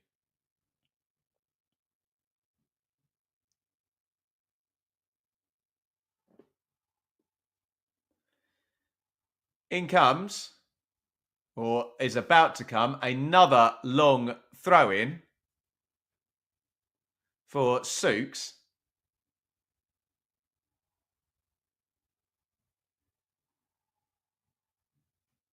Headed away. Oh, lovely one round the corner from Harmer. Big counter-attack coming now. Diaz versus Plegazelo. Diaz turns inside and outside. Poor ball. Mumba is back and intercepts. Wasted chance there from Diaz. He should have given it earlier, shouldn't he? Just ran out of steam, juice. I think Sunderland needs a chance in the Premier. It'd be good to see Newcastle Sunderland. Yeah, it's a good derby, Newcastle Sunderland, isn't it? Oh, here comes Bundu in behind. He's robbed it off Robinson. Turns inside. Bundu, big chance. Brilliant tackle by Vinny Sousa. Is my first instinct. They want a penalty. I thought he nicked the ball there. Does he foul Bundu? Let's have a look. Bundu goes for the shot.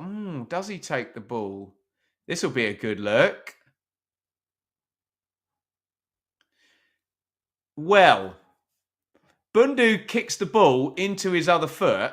Oh, this will be a great angle. Slow it down, Sky. Oh, no, you can't see clearly, can you? Does he catch him, though, Sousa? He does. He obviously does catch him, doesn't he? It is possible that Bundu kicked the ball into his feet and still got fouled there. Right, here we go. Slow it down, Sky. Oof. Does he take him out or not? I've got to admit, I'm on my 5th replay. So if we're talking about clear and obvious, it's not clear and obvious to me. Does he take him out there? Is he already falling over? Is it still a foul anyway if you slide in and someone's still falling over? Here's a view from behind. I think this is my 6th replay and I still can't make my mind up. What do you guys think in the chat? I don't think he touches him. 7th replay. Does he get something on the ball? So after 7 replays, my first instinct was brilliant tackle. I don't think it's a penalty. After 7 replays, let me tell you. What do you think? Get on with it, VAR. Yeah, exactly. I couldn't tell there. What do you think? We don't get pens. I don't think you warranted one there, Argyle 83.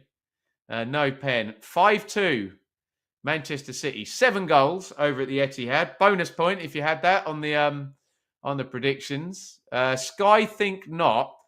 Well, my first instinct was not, and then I kind of went, oh, is it? Is it? Might be? Could it be? No, don't think it is. After 7 replays. So this is my problem with people having to go at refs. I'm sat here with a monitor and 7 replays, and I'm not sure. And he's going to get 1 look. My instinct on the first look was no. Not to say my first instinct's always right. Welcome to our Bangladeshi fans, because they always turn up when Hamza Chowdhury enters the game, and he's in Chowdhury. Sousa is out. I think Sousa, whatever we think about the penalty call, Sousa hurt himself making the challenge.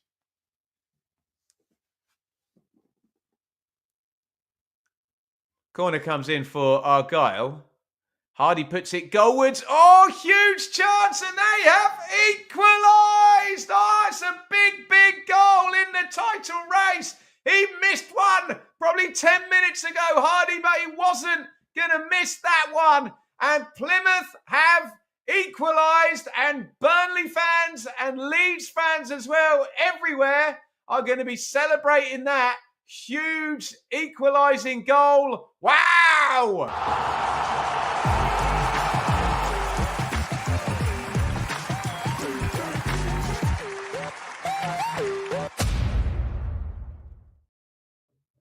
Oh, what do they say? Never make a substitution when you're defending a set play.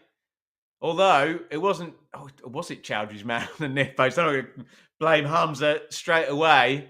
Ball goes loose. Look, set play. Anything can happen, can't it? If you don't win that first contact, it can bounce about, and it can bounce straight to Ryan Hardy. And that's what it did. He should have scored not so long ago.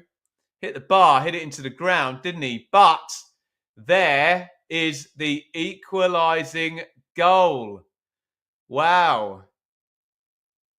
No way. Yes way. Didn't need a penalty. No, they didn't. Leeds 20 attempts. You just know this is ending 2-2. Let's click through all of these. That is a massive goal, isn't it?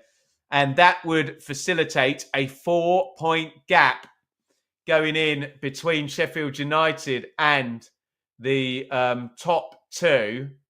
If it stays the same, we could still get another goal. It bounces here and there and everywhere. Hooked in. And Hardy pops it in. You do just kind of submit to chaos sometimes when you don't win the first contact on a set play. And that's exactly what happened there. 1-1. Goodness me. Big goal that. Can Sheffield United get an equally big or even bigger goal now? Sariki's cross deflected. There was an arm out there as well. I think it hit his shoulder. His arm was definitely in an unnatural position. Don't think it hit it. Tyrese Campbell's going to come in. So they're going to go 2 strikers on here. Moore's on, but he's going to add Campbell in as well. He's got to go all-out attack and win this game. Leeds are winning 2-1, but remember, that's not guaranteed yet as a 3 points over at Elland Road. Oh, and yeah, fair point. Breaded toast there. Birmingham about to win League One. We know they're promoted. Sorry, I'm kneeing the table there. They are about to win League One if Wrexham do not score at Wigan. All quiet in League One. Wycombe are 0-0 against Stevenage, as I understand as well. Siddy Peck is coming out. This is going to be massive all-out attack now. We saw this from Sheffield United where Harmer will now probably go into midfield and they'll have all of the attacking lads on up top.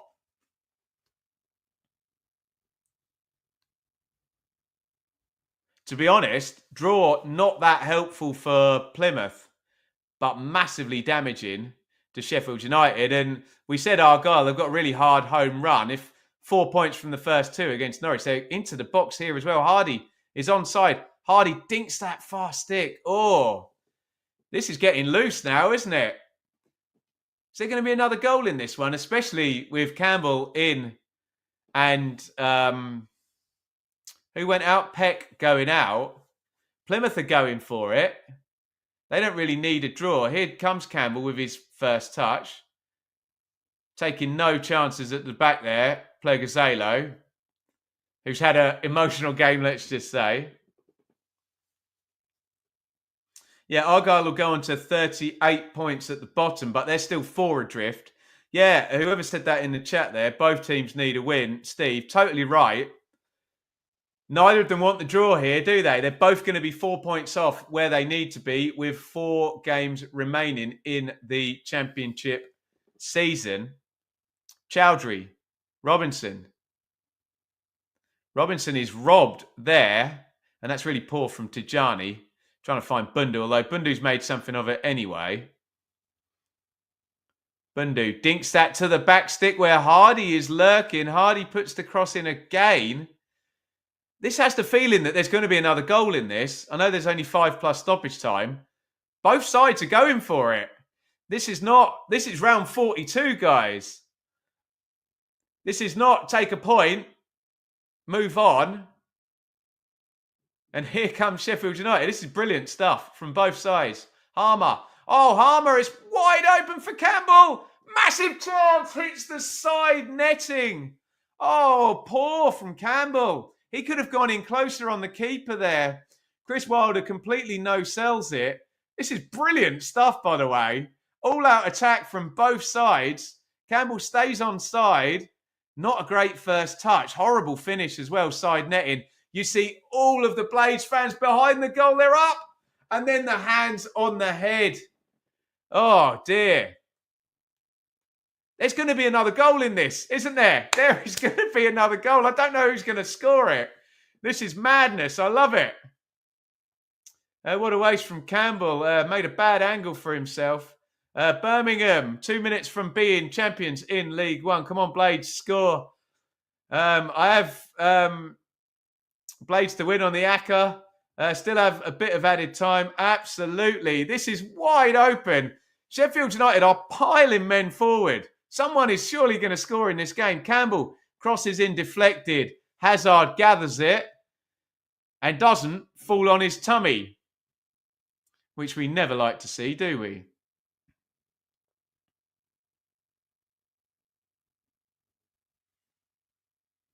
Three to go, plus stoppage time, with both sides in tournament mode going for the win. Booted up in the sky. O'Hare, Campbell, Moore, Diaz, Harmer, all on for Sheffield United. Super attacking, which has made it wide open. Mumba down the left, puts the cross in early. It's a good ball to Johnny! Oh my God! I said there was going to be another goal. And for goodness sake, Plymouth Argyle have scored. It is a gigantic goal at both ends of the table. And it is 2-1 to Argyle. And Sheffield United are going to put a 0-point week on in rounds 40, 41 and 42 in the title race. This is terrible news for Sheffield United. It's not going to be a 4-point gap as things stand.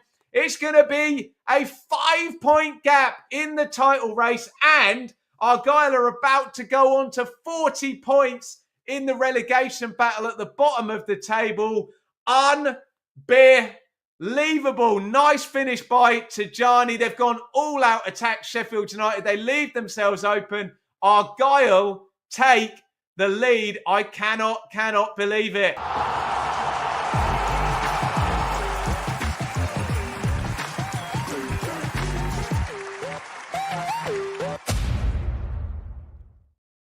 Incredible stuff. And if you'd asked me to analyse Tijani's substitute appearance so far, I wouldn't have had many complimentary things to say. But that could be a priceless goal. And now, oh my God, if you thought Sheffield United were on all-out attack at 1-1, this is going to be crazy at 2-1. Plymouth are already now playing for time. Bundu's sat on his backside. Incredible. Absolutely incredible here. Sheffield United were 1-0 up going into the last 10. It is now 2-1 to Plymouth Argyle. Unbelievable turnaround here. And it will be 10 points in 1, 2, 3, 4, 5, 6 games for Argyle if they win this. Incredible. Absolutely incredible. The EFL never disappoints. Welcome, Matt. Wow, wow, wow. And you're going to get like 6 up front from Sheffield United now. Don't assume there won't be any more goals in this. We're going to go to stoppage time in 10 seconds. There's going to be 5 or 6 minutes, I think. There'll be a gasp if it goes to 7. Normal rules apply. If your team's winning, you think it's too much. If your team's losing, you think it's too little, which says everything we need to know. 7. I said 5 or 6. A gasp for 7. I'll accept a gasp. Flicked header on Campbell. Penny for his thoughts. Remember, before Argyle scored, there was a huge chance for Tyrese Campbell. They are chucking this away, Sheffield United. Lost to Oxford. Look at that poor Blades fan. Looks completely cheesed off with everything, and I can totally understand. They lost to Millwall in midweek. They are about to lose to Plymouth Argyle, who are bottom of the table. And here comes Tijani, all taken off his toe by Ahmed Hodzic. Have Wickham taken the lead? Oh, hello. That is going to open things up at the top of League One. It is carnage in the EFL right now. Drama everywhere. It's JB on. I didn't even notice he'd been brought on. He's trying to hold the ball up down the left wing. Has he won a corner? Yes, he has. And he fist pumps the win of the corner. Wow, wow, wow.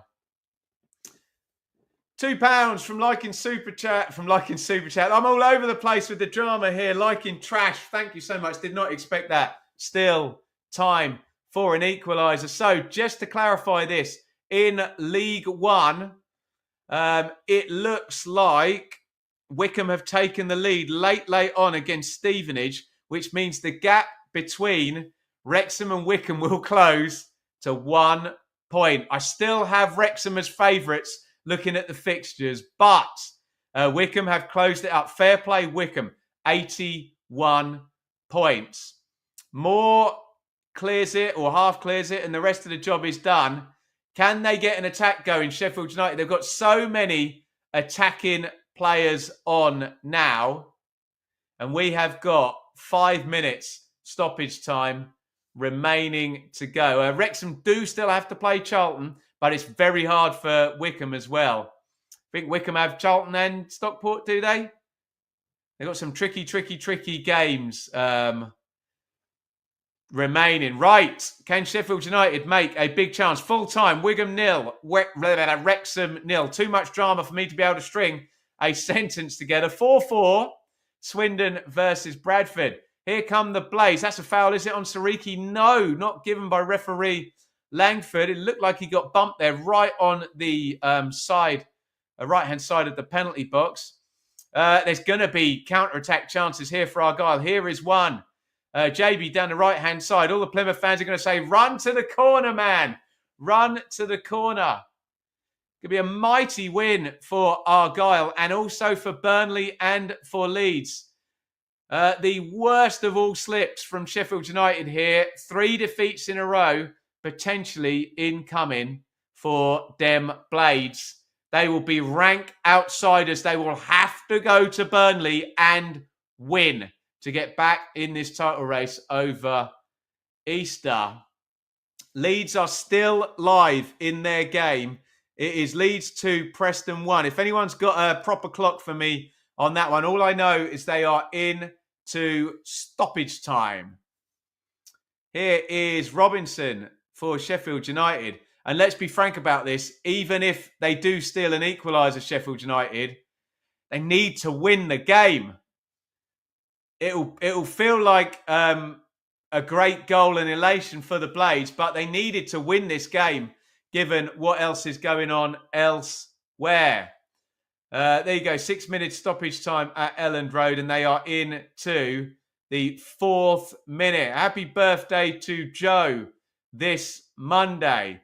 Who expected Blades to lose 3 straight games against Oxford and Millwall and Plymouth? Not me! 100% not me. 3 points across those would have been bad. 0, utter disaster for Sheffield United in the run-in. 94-31 on the clock. Plymouth obviously playing for time. So we're probably going to play 98 minutes. We can't get a ball on the pitch. Yes, we can now. Sariki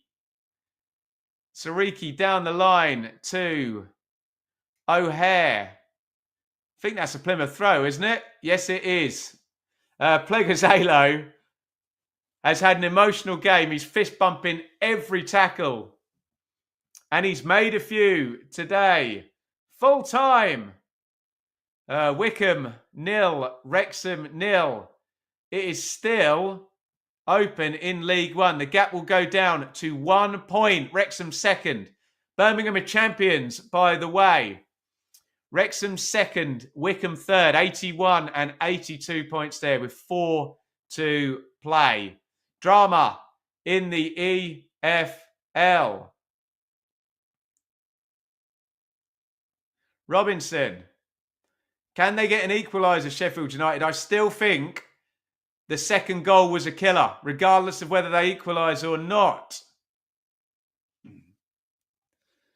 There you go. Wind it back. Liam had a 2-1 there.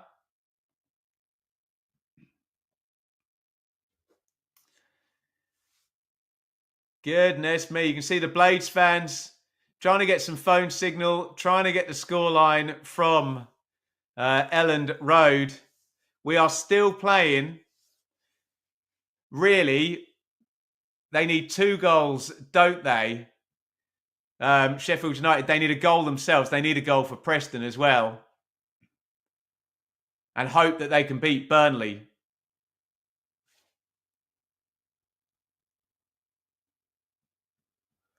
Are Plymouth going to do it? It looks very, very much. Well, they're going to do it in this game. Can they stay up? I'll give them absolutely no chance at the start of the week. But what a week it's going to be with 6 points going on the board potentially. They've still got to see out. We've got 15 seconds minimum stoppage time. We're going to do at least another minute because the ball hasn't been in play for a lot of it. Here's Campbell. Missed a big chance at 1-1, didn't he, Campbell? After coming off the bench. Here he is again. Campbell. Burrows crosses in. O'Hare heads goalwards. You would have wanted Ahmed Hodzic or more on that one. It's gone wide of the post. And we're not going to play another minute. And we're not going to play another minute at Elland Road either.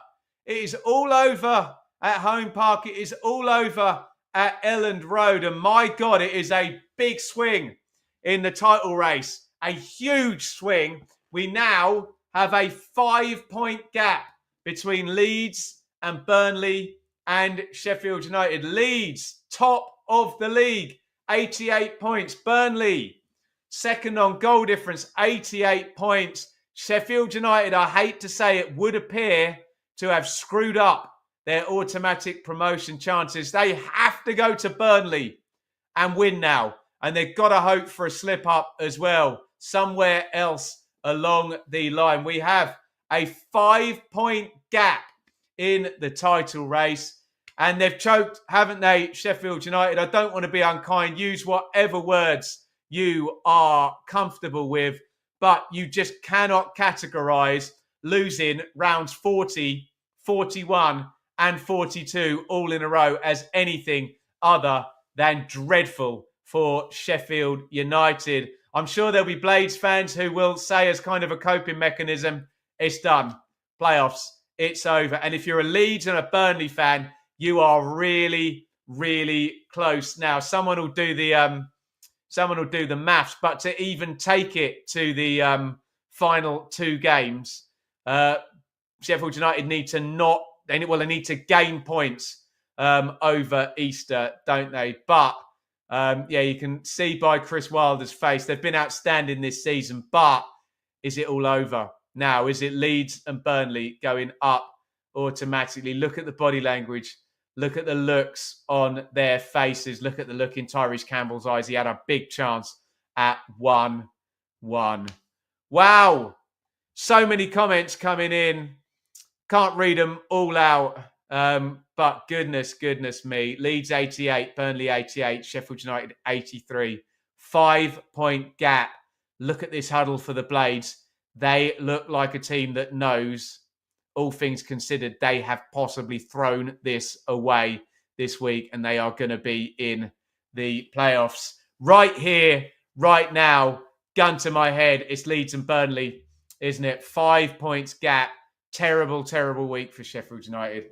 Drama in the watch-along. I'm going to say a big fond farewell. Congratulations to Plymouth Argyle. We're talking all about the title race. They are now 2 points away from safety and have scored 7 points in their last 4 and 10 in their last 6. The championship is crazy and it looks to me a hell of a lot like Sheffield United have thrown away automatic promotion. Get your thoughts in the comments. I'm going to go and look after my poor little daughter who's got a tummy bug.